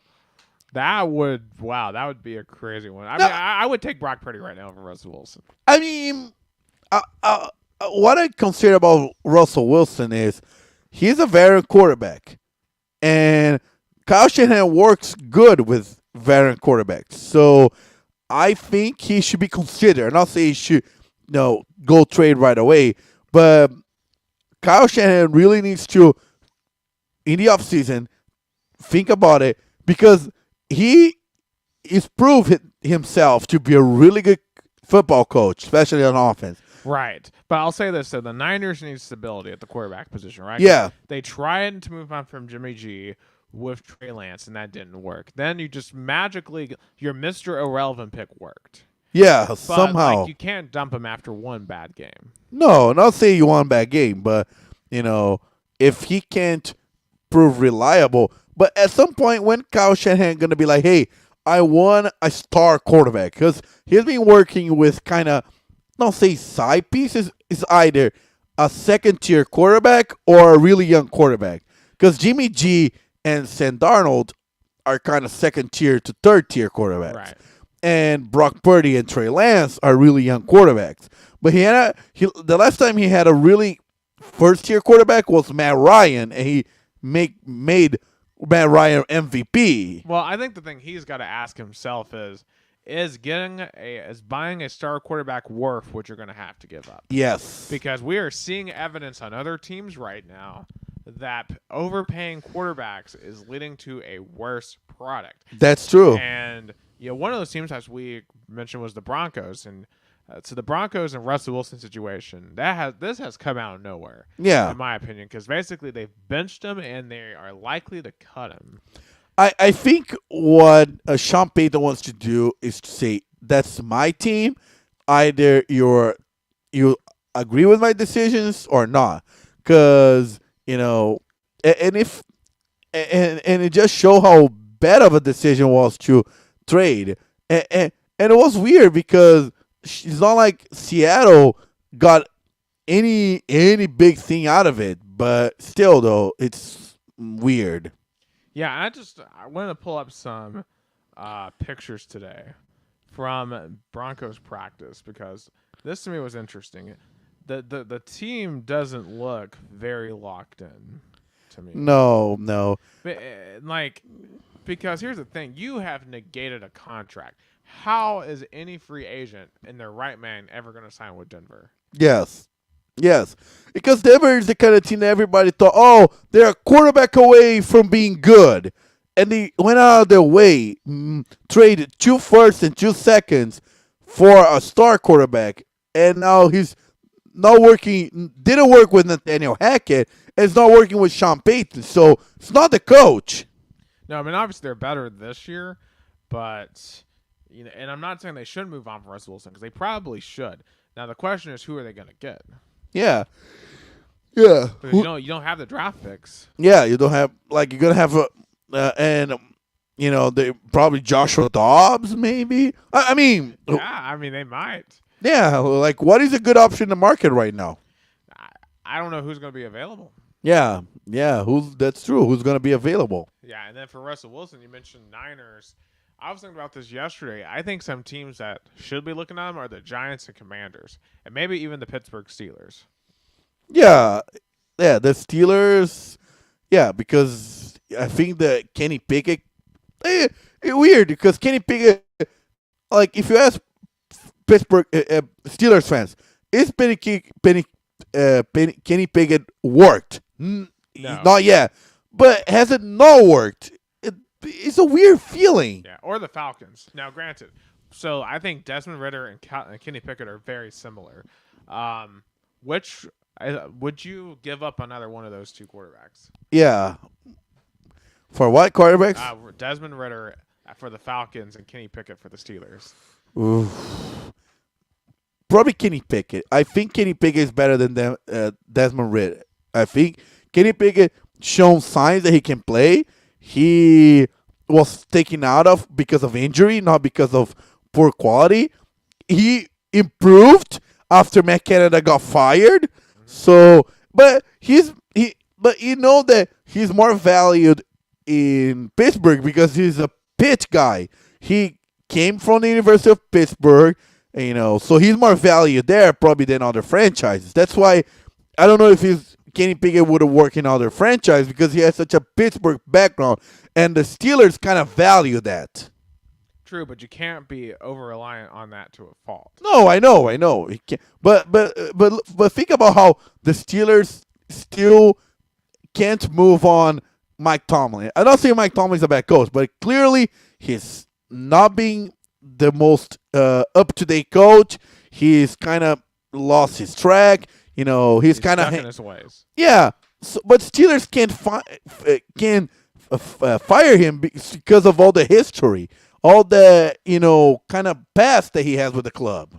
Right, but I think at a certain point, Pittsburgh is going to have to rip the cord. Oh yeah, and get for sure. Like them and the Patriots both. are both clubs that have to get a new focus. And I don't know if you put that on the story, but I think that's crazy. Bill Belichick to the Chargers. Have you heard of those rumors? That doesn't surprise me. I've heard like rumors about that all year. Personally, if I'm the Chargers, I still would prefer Harbaugh. Yeah, I would go 100% Harbaugh. I mean, Bill Belichick, I don't know if he has any gas or any like juice left. I think he should retire. I think he should have retired, I think, after winning the Super Bowl back in 2019. Because after that, if you think about it, last year of Brady, it was a disaster. Remember that the embarrassing loss against your beloved Tennessee Titans. Oh, yeah. Absolutely. And speaking of embarrassing losses, the Detroit Pistons have 28 in a row. And the Celtics still undefeated at home, but was down the wire in the overtime. Yeah, so just embarrassing for the Detroit Pistons. They cannot get out of their own way at all. Speaking of teams that are broken, the Kansas City Chiefs. I was going to say that. I mean, is that distractions or the team falling apart? Well, their offense right now, I'm starting to really think of our distractions. Travis Kelce hasn't had a 100-yard receiving game in 8 weeks. What does that tell you? What does that say? I mean, you can see literally a little hickey on his neck. I mean, look, what a man does with a woman in his own private time, that's his own business. Yeah. And I wish Travis Kelce nothing but the best with Taylor Swift. Yeah, hope they have a really successful. I'm a Taylor Swift fan. She was in my top 5 on Spotify Wrapped. But you just have to wonder: is the age getting to him? Is it? I think part of the problem for Kelce, there is no elite receivers on that team. So I think teams are really able to hyper focus on him, like double coverage. Yeah, and they're able to really take him out, and that's leaving Patrick Mahomes in an awful situation. He has no one to throw to. Yeah, because you have Kadarius Toney, who needs to be cut. He needs to be cut. Yeah, he needs to be cut. He's terrible. You saw that? Did you saw that? I think it was with him on Twitter, like say, "Oh, my high school coach cut me, and I'm in the NFL." Like, it was him or another player? It might have been him, yeah. And like, my high school coach cut me, and I'm in the NFL. And somebody tweeted, "Your high school coach was right." Yeah, I mean, the only decent receiver right now for the Kansas City Chiefs, in my personal opinion, is Rashee Rice, but he's a rookie, so that's not ideal. Yeah, I think unfortunately is the payer quarterback top have a top contract with your quarterback. It affects the rest of the team. Unfortunately, that's the pure reality.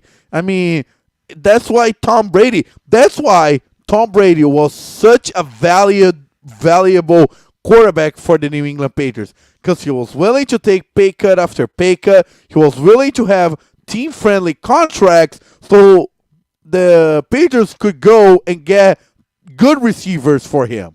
So I think in the future might be a dilemma as a top quarterback. Do you want to have a top contract and get millions of dollars, but then your team get weaker, or you be a team-friendly contract, get less money than you probably could have, but then have a good team and then compete for championships? And I know what Patrick Mahomes would argue in response is, well, I won it last year without Tyreek Hill.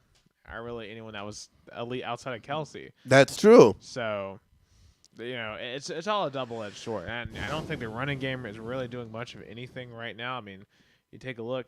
I mean, Patrick Mahomes was your leading rusher. Isaiah Pacheco had 2 yards per carry. Yeah, and for a running back, that's really bad numbers. Yeah, I mean, the offensive line just was getting owned by the Raiders in this game. Just terrible. Absolutely awful. And the Kansas City Chiefs, I don't even think they're going to make it out of the first weekend right now. And a lot of people say, "Oh, the dynasty's dead."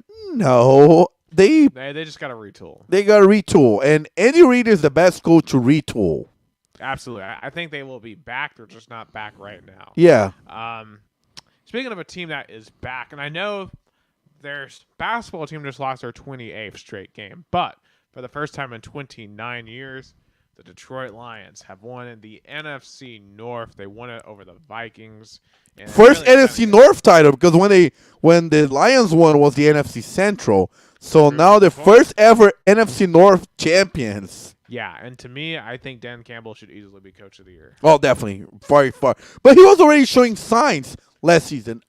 We discussed on our pod how Detroit was going to be the most improved team. Yeah, like I called them as division champions all offseason. I was not surprised by this one bit, especially with the Packers losing Rodgers, the Vikings being the Vikings. And then the Bears just not being very good. And you know what's funny about it, Nick? The success of the Lions. There's sometimes people saying, who won the trade? Who won the trade? First time ever I see a trade that both teams won. Yeah, both teams have won it. Like the Rams got their title. Detroit has been able to build from that trade. Yeah. So both teams got a good deal out of that trade. Now what's going to be interesting is right now, if the standings hold the way they are, it'd be Rams at Lions. Oh, in the wild card. Imagine Matthew Stafford, first time coming back to Detroit, in a playoff game. And the first playoff game in Detroit in decades. That would be a good matchup. That would be the most interesting matchup. Oh, it would be. I hope it happens. Me too. I hope it happens. And, the Lions, they have a huge game this week that could determine where they go because they go to Dallas. So Dallas can rest easy because they play at home because they can't win on the road. They lost just to can't. The Miami Dolphins 22-20. Now, they didn't get blown out this time. They had the lead late. I watched the end of the game, and you saw, I guess, more in the first half. I saw more in the second half. Like, from what I see, Dallas just shown that they're a team that have a good offense, and their defense couldn't hold the Miami's offense, which, it's fair. They have Tyreek Hill, Tua, but Dallas have made so many mistakes, especially, that fumble in the goal line. That in the road game in the playoffs is a mistake that you just cannot make. Oh, yeah. And, like, some of the play calling makes no sense. And also, too, CeeDee Lamb, like, he had a big touchdown early. They didn't get the ball back to him until the fourth quarter. Like, why is he not getting the ball more in this game? Yeah, like, Mike McCarthy decisions are, start to be, a lot of questions about it. Yeah, and plus rushing the ball, I mean, Tony Pollard only getting 3 yards a carry. Like, it's really weird that Dallas seems to be struggling with their RB1 position. Like, Ezekiel Elliott, time after time, was not a good RB1 in the last couple of years of his contract. Now you elevate Tony Pollard to that role, who is a great RB2. He stinks as an RB1 right now. Yeah, I guess there are players who are good role plays, but when they step up to be the main player of their position, just cannot be in the same level.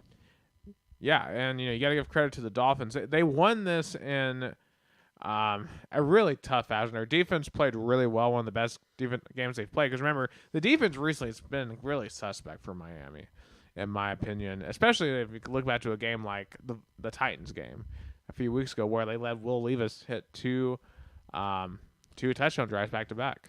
Yeah, like my Dolphins fans are asking, are we gonna get this team? Are we gonna get the Dolphins that beat Dallas in the playoffs, or the Dolphins that lost to Tennessee? Like, that's what Miami fans are asking. And even before getting to the playoffs, they're also having a big game until the season end, which they might decide the division against the Bills. Yeah, because they have to play the Ravens this week, which if they win, they could be in a play for the 1 seed. But if they lose, then they may not even win the division. Yeah, so that game can decide a lot. Absolutely, and we'll obviously get to picks here in just a little bit. But in terms of Dallas, I mean, it looks like Dallas is going to be a 5 seed, I'll say, and they might come to Tampa Bay again, like happened last time. Oh yeah, and you might still be here for that, right? For sadly, won't. Sadly, again, tickets are going to be through the roof. And I went for a tour today at Raymond James Stadium, and the guy who did the tour saying when Dallas came to the playoffs, normally they have a 3, 4, 5 arrests top. When Dallas came was like 20. That doesn't surprise me. Cowboys fans are crazy. Yeah, Cowboy fans are crazy. But I think Dallas, just to wrap up, needs to find their running game again and don't be so much Dak reliant. Absolutely. Some other quick notes here. The Bills really struggled against the Chargers. They got it done. Stephon Diggs, we talk about Travis Kelce disappearing. Stephon Diggs has also not had a good season. He's had a lot of subpar games. And the Bills, But it was more the Bills winning or the Chargers losing, as they always do, blowing up games that they should have won in the end. I think the Bills won it. The Chargers played a very spirited game. Yeah. It was not, to me, a Chargers choke job. Because there's more of because if anyone was going to choke in this game, it was going to be Buffalo. That's true. And Buffalo got it done because the Chargers aren't at full strength right now. Yeah, they don't have Justin Herbert is injured. They're interim head coach and their GM. So the Chargers Chargers probably is the franchise that wants 2023 to end. Oh, absolutely. Mason Rudolph. Shout out to him. Yeah, that's true. Had a good game. Yeah. I mean, kept Pittsburgh's hopes alive. Absolutely. I think there's a question to ask. A game that happened just down the road here at Tampa on Sunday. Is Trevor Lawrence bad? Because I think Trevor Lawrence is what he's feeling is probably what he's gonna compare to like Matthew Stafford. Is I myself not good enough, or my franchise can't build around me, or don't give me pieces for me to work with? Yeah, just QBR 14.4 in this game. It just awful. The turnovers, the inability to move the ball up and down the field despite having weapons, and then when you look at like the play calling too for Jacksonville, why is for example Travis Etienne only 12 yards rushing in this game? Yeah, you wasted a first-round pick on him a few years ago. Now, granted, that was Urban Meyer that made that decision, but none of these receivers are doing much of anything right now. And the Buccaneers, these Buccaneers, they're playing good football right now. Especially Baker Mayfield. Baker Mayfield deserves comeback player of the year. Yeah, if the Cowboys have to play here in Tampa, that's the game I'd be very worried about. Yeah, that's true. That's true. Because as we've seen, you can't win on the road. Yeah, that Dallas team really struggles when they have to play outside of AT&T Stadium. But I think the NFC South is definitely up for grabs. I think the the Buccaneers and the Steelers, Buccaneers and Saints. I was at Raymond James Stadium and I saw some fans there. They were excited about this game. Tickets are going for $100 plus. Yeah. So this game is a decided game for the division, which everybody was laughing stock. But I think if the Bucks win the NFC South, as you said, if I'm Dallas, I'll be worried. Absolutely. And honestly, the AFC South's becoming maybe more of a laughing stock because the Colts got blown out by the Falcons. Texans lost in a blowout home to the Browns. So all three of the AFC South teams now are 8-7. Yeah, and it was a NFC South 2, AFC South 0. So, both AFC South teams were blown out by NFC South teams. And that's what makes it frustrating for the Titans. The rest of the teams aren't that good. Yeah, that's true. That's what I pointed out, I think, earlier in our pod today. That's why this season being that disappointing is really bad, is because this division is up for grabs. It's not like There's one team. Like, we all thought Jacksonville was going to dominate this year. It's not happening. Yeah. I mean, and you look at the Titans, of course. They blew another game. So this is like the fourth game this year they've blown in the last second. Yeah. Trey Avery should not be on the roster today. Oh, yeah. That dude had 2 pass interference penalties and got mossed for the touchdown. Oh, yeah. Just about half of the roster needs to not be on the roster next year. Yeah, these dudes are not NFL players. Yeah, Mike Vrabel is going to have to make tough decisions and revamp this team. That's on him. Yeah. Now, one thing you brought up to me earlier, the Jets have activated Aaron Rodgers. And like, what are they doing? What are they? Yeah, like what do they want to accomplish with that? Like clearly, Jets are eliminated. They're out. They're being humiliated tonight by the Browns. I mean, 34-17 now. yeah, that's true. Not humiliated, but still, though the Browns are dominating. I think they just want to keep the Aaron Rodgers kind of talking point alive.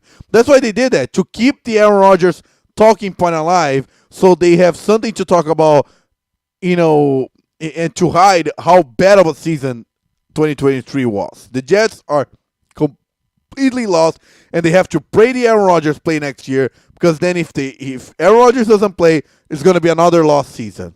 Oh, yeah, but I think at this point, it's all guns ahead for 2024. You have to find a way to get him ready for that. Yeah, he's even it's calling. Boom or bust now. Yeah, he's even calling season ticket holders.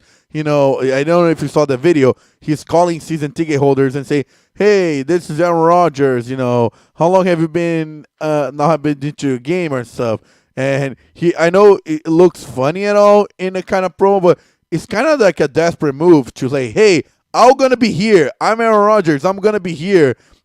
Please trust me." Yeah, we just gotta trust your body. Yeah, and that's the thing he cannot guarantee. Yeah. Of course, we've got a playoff picture, and I feel like we've gone over a ton of this anyway. But if we look at the AFC right now, Baltimore is right now number 1 seed at 12-3. You got Miami at 2. Of course, those two meet this week. We've got KC in a distant third. They will not be the number 1 seed for the first time in, I believe, 5 years, 6 years. Yeah, no, I think the last time was the Titans. Yeah. 2020. 2020, absolutely. Yeah, so it was like 3 years. Yeah. We have Jacksonville still holding on at 4. Then you have Cleveland, which I believe is well on their way to clinching a playoff spot tonight at 11-5. Yeah. We got Buffalo in 6 at 9-6, and then we have a whole cluster of teams at 8-7. Indianapolis right now would be the team with the 7 seed. You got Houston, Pittsburgh, and Cincinnati, all in. Yeah, that 7th spot is going to be up for grabs, I think, up until the last minute of Week 17. And I believe Indianapolis and Houston play this week, if I'm incorrect. Or is it Houston and Jacksonville? I think they play in the last week of the... No, Houston plays the Titans. Oh, okay. But I think they play each other this week. Yeah. So they play each other this week. So that's up, to the side. Correct. The spot in the wild card. Yeah. And then over in the NFC, of course, we still have the Niners at 1, but the Eagles are back in it at 11-4, and the Lions are at 11-4. Yeah, so that number 1 seed is going to be definitely up for grabs up until the last week. Yeah, of course, Tampa's at 4. Dallas is at 5. They're going to need to win and get some help. Yeah, I think they're going to be number 5. I think the distance is too big for the 6th seed the Rams. So I think Dallas definitely is going to be, with that loss against Miami, I don't see Dallas being the number 2 seed or winning the division. They're going to go number 5. I believe they've got to win out, and then the Eagles lose. Yeah, I don't see that scenario. Yeah. The Eagles have 2 easy games to end the season. I think the Giants is one of them. So I believe it's smooth sailing for the Eagles at least to win the division. So I don't see Dallas getting... I think they're going to be the number 5 seed. So I think one matchup I think it almost line up is Dallas-Tampa Bay again. Yeah, and then, of course, you got the Rams at 6. And I think the Rams right now are scary. Yeah. Rams right now are scary. They're getting a lot better. And Seattle, I don't think Seattle's a great team, but, hey, they got it done. In Tennessee this week, they're at 7. And then Minnesota is just a tire fire.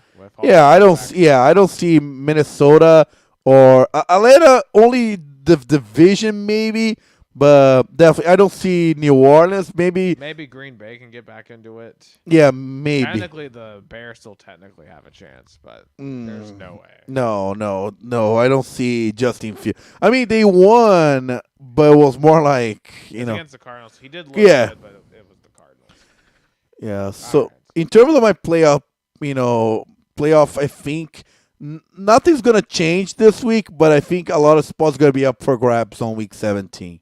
Absolutely. So let's pick some game scores. Browns, Jets are right now going on. Browns are going to win it. Yeah, Browns, no question about it. All right, Saturday night. This is huge right here. 11-4 Lions coming off that division title at 10-5 Dallas. Yeah, that's huge because that's the last chance Dallas have to at least thinking about winning the division. They need to do their part. They can't not think about it. Oh, the Eagles have an easier schedule. They have to do their part because in football, you never know, And the Eagles aren't playing great right now. Yeah. The Eagles lost to the Giants tonight. So at least Dallas have to do their part. They play at home. They play at the AT&T Stadium. So they need that win also to kind of get the morale back after that terrible loss in Miami. Yeah, I'm going to go with Dallas here. Yeah, I'm going to go Dallas too. All right, Sunday, New Year's Eve, we have 5-10 Tennessee at 8-7 Houston. Yeah, Houston, I think. Honestly, I think Will Levis will be back here. Because here's the thing. I want the Titans to lose because I want them to get as good of a draft pick as possible. But this feels like a place where they're going to give it the middle finger to the fans and win a game and make our draft position worse. So I mean, the game is at NRG Stadium, I believe. But I don't think C.J. Stroud's going to be back yet. So I think it's going to be by a field goal, but I still think it's going to be Texans. Yeah.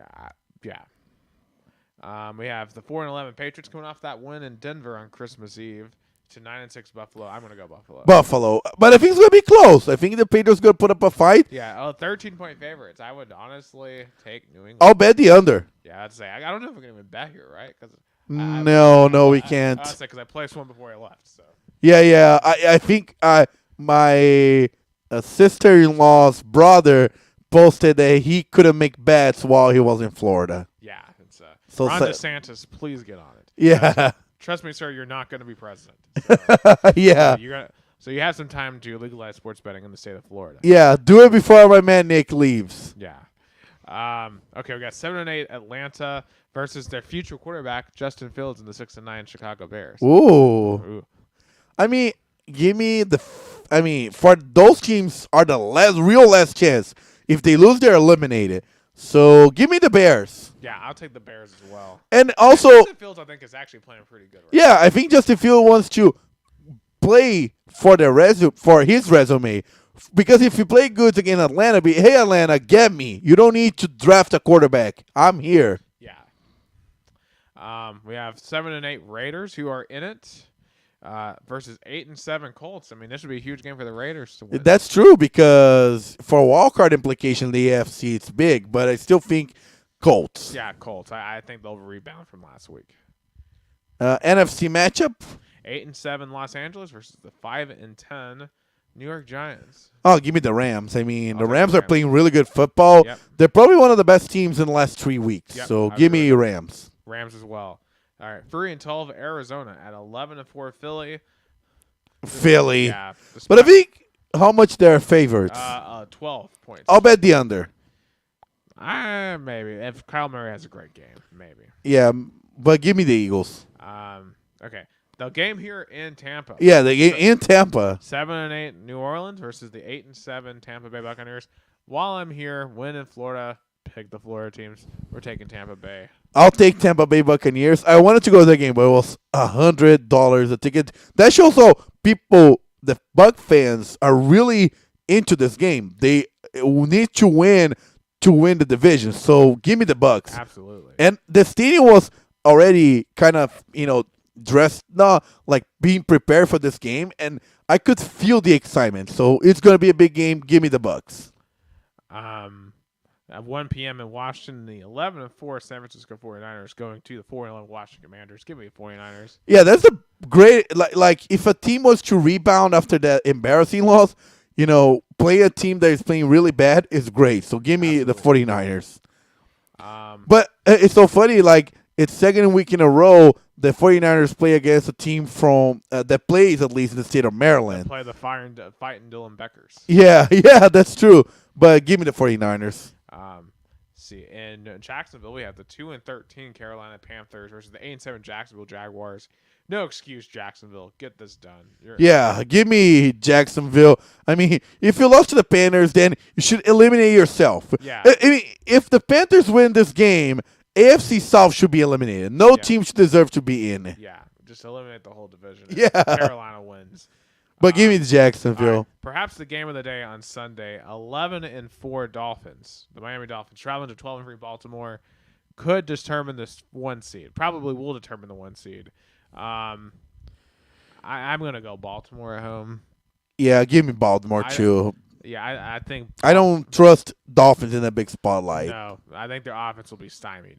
Give me Ravens too. All right, and the game that's really interesting here: 8-7 Pittsburgh Steelers at the 8-7 Seattle Seahawks. Yeah, both are. It's so funny. Both are fighting for a wild card. Both have like young quarterbacks and old coaches, but I'm gonna go Seattle. All right, we have the 5-10 Los Angeles. You Chargers. Seattle? You know what? I'm gonna go Pittsburgh. Ooh. I think Pittsburgh. They have clearly found something with Mason Rudolph, and I don't think Seattle's really playing that well right now. And that's true. So AFC West matchup. Oh my God, Wow. terrible matchup. Yeah, well, thank God this isn't prime time. We got 5-10 Los Angeles Chargers at the 7-8 Denver Broncos. I'm gonna go Los Angeles here. I think Denver is a team in crisis. I don't know if that team's gonna respond to the benching of Russell Wilson. Give me Broncos, but I think it's gonna be ugly. It's gonna be low scoring game, decided by a field goal. Broncos, but it's gonna be ugly. I just want to know how much are tickets for this game right now. Yeah, I probably would have paid like what $30 tops. That's We're talking about Easton Stick versus 34. yeah. Easton Stick versus Jared Stidham. Yeah. Bengals at Chiefs though. Of course, granted, it's not Burrow versus Mahomes. Yes, it's Brownie, Jack Brown, which I don't know if he's gonna stay or not. He's not playing well. I mean, but here's the thing though for the Chiefs, they've got to find a way to win this game. Yeah, they gotta. Yeah, there's no excuse. I will take the Chiefs to win here, but man, you've gotta figure this out. Yeah, especially because I mean you're gonna be in the postseason, so you can't not let those games affect you. Yeah. And then Sunday Night Football, which I'm shocked they're doing Sunday Night Football considering it's New Year's Eve. I feel like this is not going to be a great ratings game for them. Yeah. Particularly considering it's 7-8 Green Bay at 7-8 Minnesota. I guess it makes sense because both of them is still in the wild card fight, so they're both alive. But if you had to do Sunday Night Football, weren't you like better to put Baltimore and Miami? Well, I think also the argument here is you don't want to put such a marquee game on New Year's Eve. That's true. So I'll take the Packers, though. Yeah, I'll take Packers, too. Yeah. Because everyone's going to be out doing New Year's Eve. So now, granted, the college football did New Year's Eve last year. Yeah, but those are the semifinals. And what an epic moment, though. Oh, I forgot about that. That's true. It counts as, like, what a way 2023 start with Ohio State missing a field goal, Georgia advancing to the final. Right as the clock strikes midnight. That's true. Like, that was the best start of a year in the sports-wise, definitely, ever. Absolutely. So that is Week 17 picks, second to last week of the regular season. I can't believe we're almost at playoff time. Yeah, so I guess since we talk about it, we mentioned college football. I mean, we're watching the Alamo Bowl. Yep, this is the Alamo, and Oklahoma just scored a touchdown. The Boomer Sooners. Yeah, so now it's because we have a Big 12 versus SEC matchup right here. Oh, that's true. Between Arizona and Oklahoma. I was like, for a moment, I was thinking about Big 12 versus SEC, but Arizona is in the SEC. But Arizona is going to the Big 12, and Oklahoma is going to the SEC. Yep. That's crazy. Yeah, but that's true. Yep, so this is going to be a Big 12 versus SEC matchup right here. Classic between Arizona and Oklahoma. Tied game right now, 13 apiece. Oklahoma probably about to take a lead off a extra point here. 2 minutes and 53 seconds left in the first half. So pretty good game there in San Antonio. So we had National Signing Day that finished off. Here we have... you're still waiting for the field goal, and it is good. Wait, did we talk about National Signing Day last week? Yeah, we talked. I think we talked about it. We've already talked about it. Yeah, we mentioned Tennessee got some really good signings, especially, Yeah, because we talked about Florida's recruiting class falling apart. Yeah. I mean, Billy Napier not in a great spot right now because we landed a Chris Brazil, our the second, the wide receiver from Tulane, um, and also for the Volunteers. We are in the running for Evan Stewart from Texas A&M. I mean, we might have some weapons for Nico Imialava. But speaking of decisions for next year, there was a big decision still regarding this year of starting quarterback position for the Citrus Bowl. Absolutely. We might as well go ahead and get into Tennessee, Iowa because, man, we're going to that game on Monday. And I'm so excited and got even more excited. Yeah, we are going to see the start of a new era. Yeah, that's true. That's true. Because literally yesterday, Joe Milton declared himself to the NFL draft and said that he's not going to play the Citrus Bowl, which makes sense. He's focusing on the NFL draft. He already gave everything that he could for the Tennessee Volunteers. I wish him the best. I feel like he could have. I think everybody's gonna feeling like everybody expected he could achieve more, but he did a good job. Yeah. He finished, I believe, 11-4, 11-5 as a starter. Yeah, that's not bad. No, at all. He's not gonna be in the class of Peyton Manning. He's not a Hall of Fame quarterback. He's not. But he's not in the class of Jared Guarantano and others. He did his job. He did what he needed to do, and he frankly was a transition quarterback between Hendon Hooker and Nico. And, Definitely. He handled the whole thing with class, and I wish him nothing but the best. Yeah, me too. He was a transfer, I think, out of Michigan, so he already had that chip on his shoulder, and he, did a good job. And he'll always have that Orange Bowl. Yeah, he won the Orange Bowl. Yeah, I have to buy the Citrus Bowl for me when we go to Florida. Yeah, because the Orange Bowl was a lot of fun last year, and hey, it was fun beating Dabo and Clemson. Oh, definitely. But I guess the question with Nico, first overall star, what do we expect from him?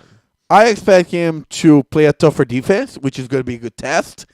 I expect him to make mistakes, but hopefully he'll have some flashes. That's what I wanted to see. That's what we need to see. And we need to be careful heading into this to not overreact. Yeah. This is a bowl game. Yeah. In the modern era, that isn't the playoffs. Yes. You can only take so much from a grain of salt. We can't, if he goes out there and is amazing and throws 300 yards and 4 touchdowns, we can't annoy him the savior, annoy him with the Heisman, annoy him with the Super Bowl after Monday.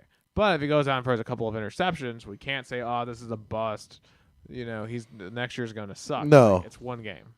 That's why I was hoping that Joe would have played the Citrus Bowl and made the transition on the field, because now all the expectations are going to be on Nico. A lot of pressure. Hopefully he handles well that pressure. Right. Well, I mean, whenever he was going to jump on the field, it was going to be pressure. Yeah. We're paying him $8 million for NIL. He's the number 1 overall recruit in the country last year. These are young men, but they have to learn how to play pressure. He decided to come to an SEC school. He's being paid a lot of money to play this game, at least relatively speaking, for a college kid. If he is that good, he needs to prove on the field. Yeah, and then if you want to play in the NFL one day, especially as a quarterback, you have to prove, you have to deal with the criticism, you have to deal with the pressure, and I believe that he can do that. Oh yeah, definitely, and I feel like that era starting in a bowl game, kind of makes the bowl game relevant for Tennessee fans. Now I think Tennessee fans are really gonna tune in for that game. Oh, for sure. That's why we feel privileged to be there. Absolutely. And, I think what's also an underrated matchup here is we've lost a lot of DBs to the transfer portal. And granted, Iowa does not have a great defense, or offense, rather. But, have we lost so much on defense that Iowa may actually be able to have a functioning passing offense? Ooh, I still think Tennessee is going to take care of business, but that's true, maybe. It might be a little bit higher scoring than I initially thought. Yeah, I like high-scoring games. So I'm still thinking somewhere in the realm of 24-14 Tennessee. I'm going to go 31-27 Tennessee. You think Iowa's going to score 20? If Iowa scores 27 points, I'm going to be very concerned about our defense moving forward. So it should be more 31-20? I don't know if I would still. I would still be very concerned even with them scoring 20. To be honest with you. So how much? Anything above like 14 to 17 is a red flag. Ooh. With Iowa, anything above that's a red flag. Yeah, because overall that season they didn't score as much. No. I mean they can average 25 points. They average like 20 points a game. Like anything close to that is a red flag. So that's true, and I guess we'll see next Monday at 1 p.m. I'm gonna go live in my Facebook, so I'm gonna do a Express Two Countries to America's All Sports from Citrus Bowl. I'm gonna go live. There's gonna be a Facebook exclusive. We're gonna go live and talk about this game. Oh yeah, we should absolutely do that. Our raw in the moment reactions. Well, definitely. Let's see what else we got here. Speaking of Tennessee, I mean, Alex Golish, what a bowl game. I was listening on the radio while I was coming back from Tampa because I was watching NHL. I was like, let me tune in to hear the South Florida broadcast of their bowl game. And there was so much praise how they demolished Syracuse. Like, what a performance by South Florida against Syracuse. And they're coming off getting the #1 class for the G5 in this recruiting cycle. Golish is a superstar coach in the making. Yes. In my personal opinion. And for Tennessee, like if we ever have to replace Heupel, Golish is one of the guys I would want to call. Definitely. He is a coach that can look for a Power 4 job in the future. Oh, for sure. He will be going up the coaching ranks, and it's a good sign for Josh Heupel. He's already developing a coaching tree of his own. That's true. So congratulations to South Florida winning the Boca Raton Bowl. Absolutely. Speaking of another Florida team that is not as happy to go to their bowl game, Florida State. They're 20-point underdogs right now to Georgia because of all the opt-outs. They have 38 opt-outs. They're basically in protest. Yeah, I mean, after getting left out of the semifinals, I mean, Florida State only going there because they have to. It's kind of like, I imagine, like, I can think about what is the motivation for a Florida State fan from going to Tallahassee in the north of Florida down to Miami in the deep south. There's no motivation. I would not go. There's not going to be very many FSU fans there, I would imagine. Yeah, probably some locals, I guess, that are alum or, rooted for FSU might go. Georgia fans might go. Maybe not either. This is not a year you want to sell Orange Bowl tickets. Last year, you had a very motivated Tennessee fan base showing up. Yeah, and Clemson's still Clemson. Yeah, but like Florida State and Georgia, they're not going to show up. But speaking of Florida State, they're more worried about the courtroom right now than the football field. They want to sue the ACC to get out of the grant of rights. Will this work? I mean, they're out of desperation mode because the sense of reality hit them with Florida State undefeated was left out. That was like, hey, if we don't leave the ACC, we're gonna be trapped outside of relevance for years to come. Oh, for sure. And they were like in their letter that they intended to sue. They were like insulting like SMU, saying we can't be in this conference with these small schools. And where would they go? Would the SEC take them? Would the Big Ten take them? Like from what I saw the rumors, there were no interest from the SEC. Granted, two schools will be very against it: South Carolina and Florida. I think both of them be very, especially Florida. Florida will be very against Florida State joining the conference because then in the recruiting, it will affect a lot. Napier is really doing well recruiting right now. Yeah, so if they're already not doing good enough in recruiting, imagine Florida State goes to the SEC. That will, demolish any hope in recruiting in the state of Florida. Okay. All they have to do is do what Deion Sanders is doing and just go exclusively for the transfer portal and sign only 6 players. Yeah, that was, but one thing that Deion Sanders pointed out is that rating of recruiting is high, even though they recruit so few players. Yeah, but like you can't field a football team with 6 players though. Yeah, and then like I know they're bringing all these transfers, but like you have to build a culture, you have to build a program, and he's not doing that with the portal. Yeah, he's gonna do his own way, and that's even brought up the question. I don't see I like. I guess Shadur Sanders not going to the NFL draft this season. I haven't seen anything. No, he's coming back. He's coming back, which I think is a mistake. He should go. Yeah, but nevertheless, he's coming back. Yes.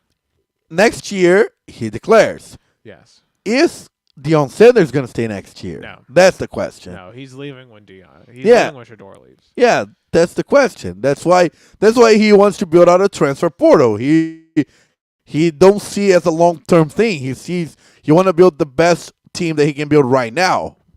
Which I guess is fair if you're doing it like that. But, man, if you're Colorado, you have to be demanding. If I'm in the administration, I'm going to Deion saying, hey, we are paying you to get the best team possible. And we're paying you to build this as a sustainable program. And this isn't going to work, I think. Yeah, long term, definitely not a recipe for success, in my opinion. Definitely not a success, in my opinion. Absolutely. So let's get into some college football preview. We have 2 college football playoff games. First and foremost, Rose Bowl, 5 p.m. Monday. Alabama, 4 seed, versus the number 1 seed Michigan Wolverines. Nick Saban versus Jim Harbaugh. I don't know if there's been a coaching matchup with more ego than this.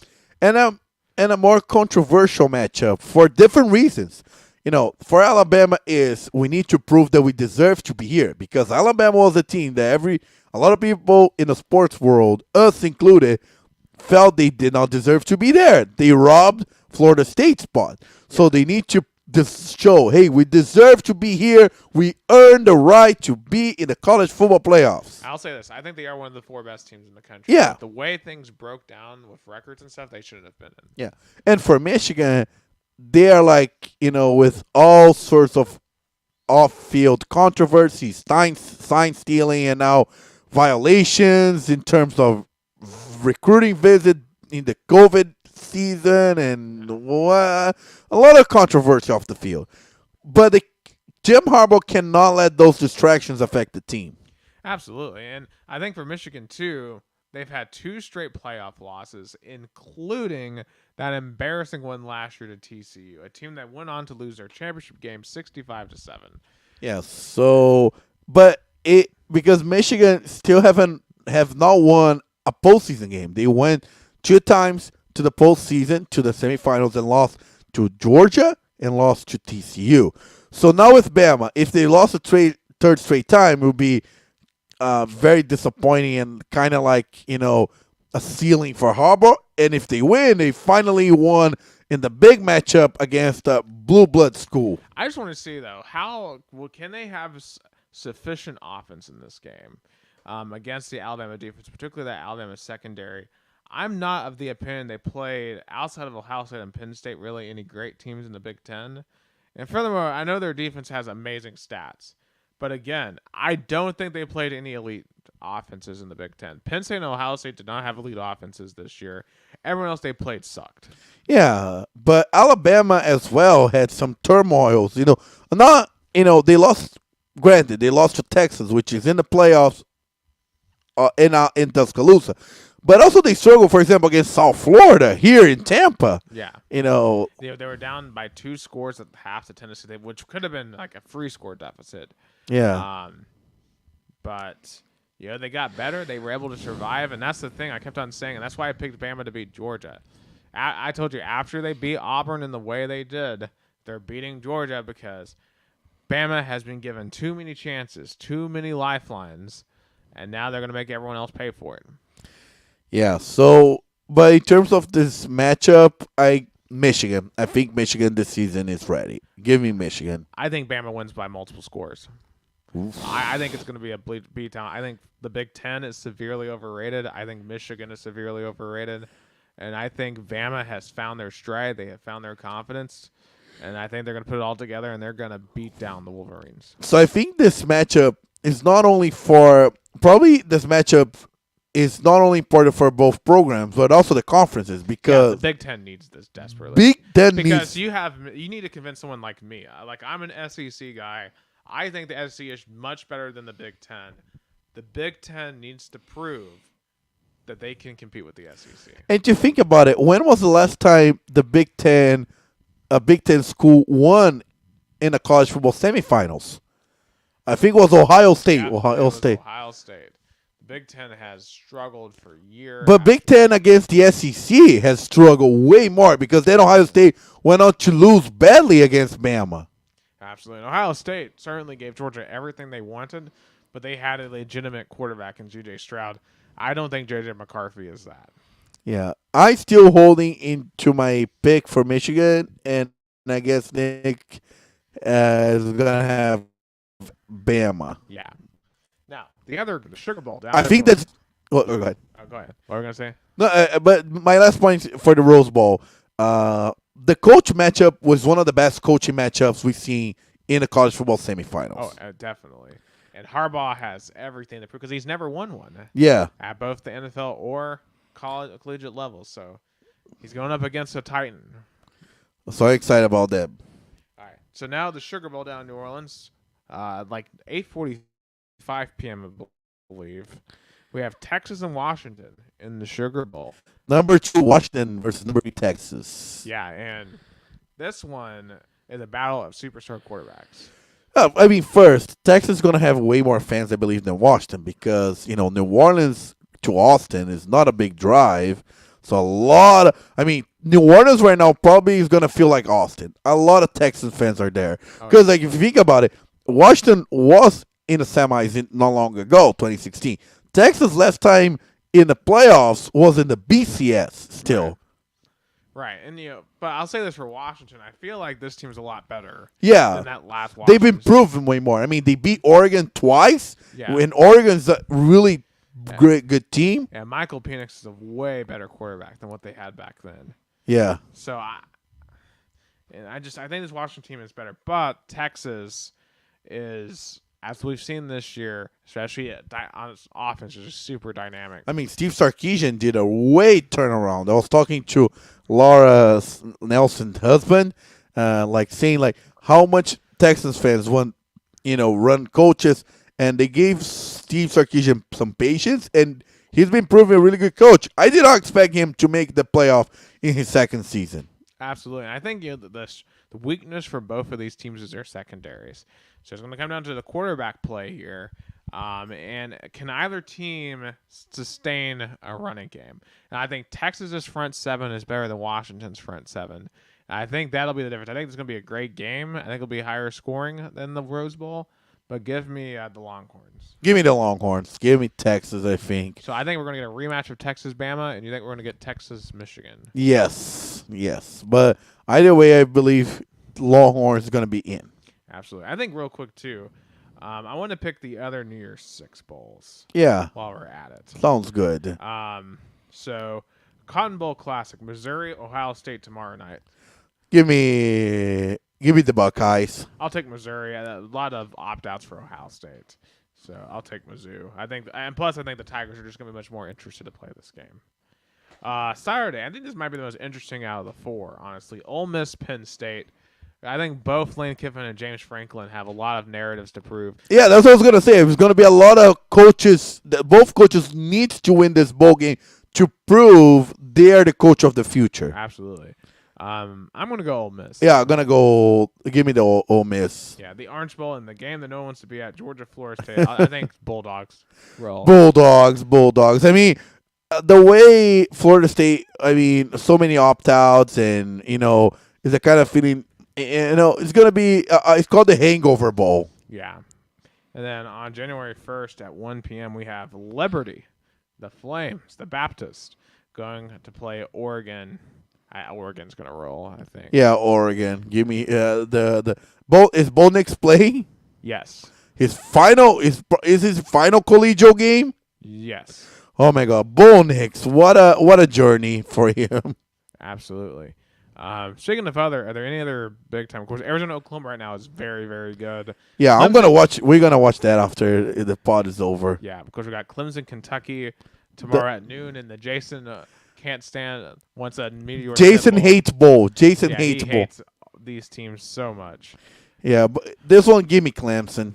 Memphis has a home game against Iowa State in the Liberty Bowl tomorrow. Yeah, give me Memphis. Notre Dame, I think, is going to win their bowl game against, I believe, Oregon State. Yeah. Oregon State needs to win this bowl game. Because if they beat Notre Dame, they be, hey, we're here. We're waiting for a conference. Whoever the team that they have even left at Corvallis will have a lot to prove in that game. Yeah. Of course, we have LSU, Wisconsin right here in Tampa. Yeah, the ReliaQuest Bowl. There was already some signs for the ReliaQuest Bowl. But there's no Jaden Daniels here. Oh, yeah, that's fair. He's going to declare for the draft. He's not going to play. I still think LSU wins. Yeah, LSU. Yeah, of course, we have the Barstool Sports Bowl. Oh, in Arizona. That's always the funniest one. Oh, yeah. But Music City Bowl, I think Auburn's going to win. Down in Nashville. Maryland? I'll take Auburn to win that. Yeah. That's some of the results that we've seen so far. Texas A&M was disappointing last night. Oh, well, I mean, Texas A&M disappointing. What a surprise! Yeah. Also disappointing. Miami losing to freaking Rutgers. Oh boy. Mario Cristobal's on the hot seat. Oh my! I mean, he's been in the hot seat since he lost that Georgia Tech game at home. In that decision that he still cannot explain why he did it. Yeah. Also, I've read this point again for Louisville here, 42-28 to USC. Yeah, I was expecting USC playing kind of like a home game, even though Caleb Williams didn't play, it was bound to happen. Yeah. Our good friend Butch Jones lost to Northern Illinois 21-19. Yeah, he was he was so funny, like he was complaining with the refs and didn't call timeouts. Yeah, then there was a fight at the beginning, and then there was a really great meme face. Oh yeah, Butch Jones and meme faces. Yeah, so Georgia Tech beat UCF here in Tampa. 17. Eastern Michigan, bro. Did you see what happened in this game? South Alabama won by 49 in their home stadium in the home game. But Eastern Michigan, one of their players decided to sucker punch one of their players. Yeah, I saw it out of nowhere. Yeah, and it's just like, what are you doing? Why? I mean, Eastern Michigan should be disciplined. Yeah, and this player should be kicked out. Yes, should be completely embarrassed of themselves. And I guess this. And Kansas won a bowl game. Yeah, congratulations, Jayhawks. Yeah, so in any case, there's not a ton of bowl games really left. Yeah, I guess the bowl game that we both wanted to see is going to be in Orlando. So if anybody wants to, be with us, we're going to be at Citrus Bowl and on January 1st. Hopefully, our Tennessee Volunteers can take care of business. They can get it done. Some other quick notes here. NBA Christmas really was not really that big. I mean, just unfortunately, just completely. There were some good games. I mean, Denver Golden State was a good game. Mm-hmm. New York Knicks interesting win over Milwaukee. Yeah, Damian Lillard and the spots that I got to see did not look very good. Yeah, didn't look very good. Of course, Lakers losing at home to the Celtics. What a result! But I think the thing that's disturbing for me. Why are we seeing load management on Christmas Day? I mean, Jimmy Butler and Joel Embiid neither played. Oh, my God. On Christmas, that is just unacceptable. And then you ask why the NFL has almost 3-4 times the audience. Because of that. Because players care more. And now the NFL says, screw NBA, we're going to take over Christmas. Yeah. Because even on Christmas Day, that was supposed to be a day for the NBA to kind of spotlight in the American sports kind of, market. NFL is taking over because of this kind of stuff that you mentioned, like low management and not much interest into the game. It makes alienated the average sports fan in America. Mm-hmm. Absolutely, I agree with all that. Of course, Alex Rodriguez to acquire a majority interest of the Minnesota Timberwolves. Very interesting. I mean, I guess interesting. I mean, I thought he was going to be in Seattle maybe because he never played in the Twins, right? Yeah. So he has no connection to Minnesota. But I guess Derek Jeter did not play in Miami. He has the ownership. So you just get him where you can. Yeah, that's true. Also, last note, an American. What are the Louisville Cardinals doing? Why will they not fire Kenny Payne? Yeah, what an embarrassing loss to Kentucky. What an embarrassing loss. I mean, that's what I think we expected, but still, almost giving up 100 points at home. And yes. What was more embarrassing is the amount of blue in KFC Yum Center. And yes. The audible Go Big Blues in Louisville. Yes. Kentucky fans just show up probably in a little bit more, but Louisville fans just they don't care about, like, they felt embarrassed this season. I mean, they lost to, nothing. I mean, we love the Chattanooga Mocs, but Louisville fans don't expect to lose against the Chattanooga Mocs. Yes, it's just embarrassing in Louisville. Basically, it's a dead program until they make a change. All right, that was our first live podcast. I mean, I say live, like we always do it live, but our first in-person live podcast, and won't be the last. While we are down here together in Florida. Of course, we have the bowl games coming up, the playoffs, a lot of sports happening as we bring in the new year. But Nick, I have to say, as we wrap up this episode, I would like to thank you here from the bottom of my heart to keep this podcast going. Has been amazing. Our first in-person episode was amazing. And 2024, hopefully, we'll keep this alive and going. Oh, absolutely. And thank you to everyone that's watched, commented, been on our show here in 2023. And it's been a great year, and I'm glad we're getting to end it in style here in Western Florida as we look forward to kick off the 2024 season style, hopefully with a win with our brand new quarterback. But from NOKOMIS, Florida, this is Gustavo Tomazeli. I'm Nick Hill. Thank you for watching the only American and the Brazilian sports podcast, Two Countries, Two Americas, All Sports, episode 110. Happy New Year, and we'll see you in 2024. See you next year.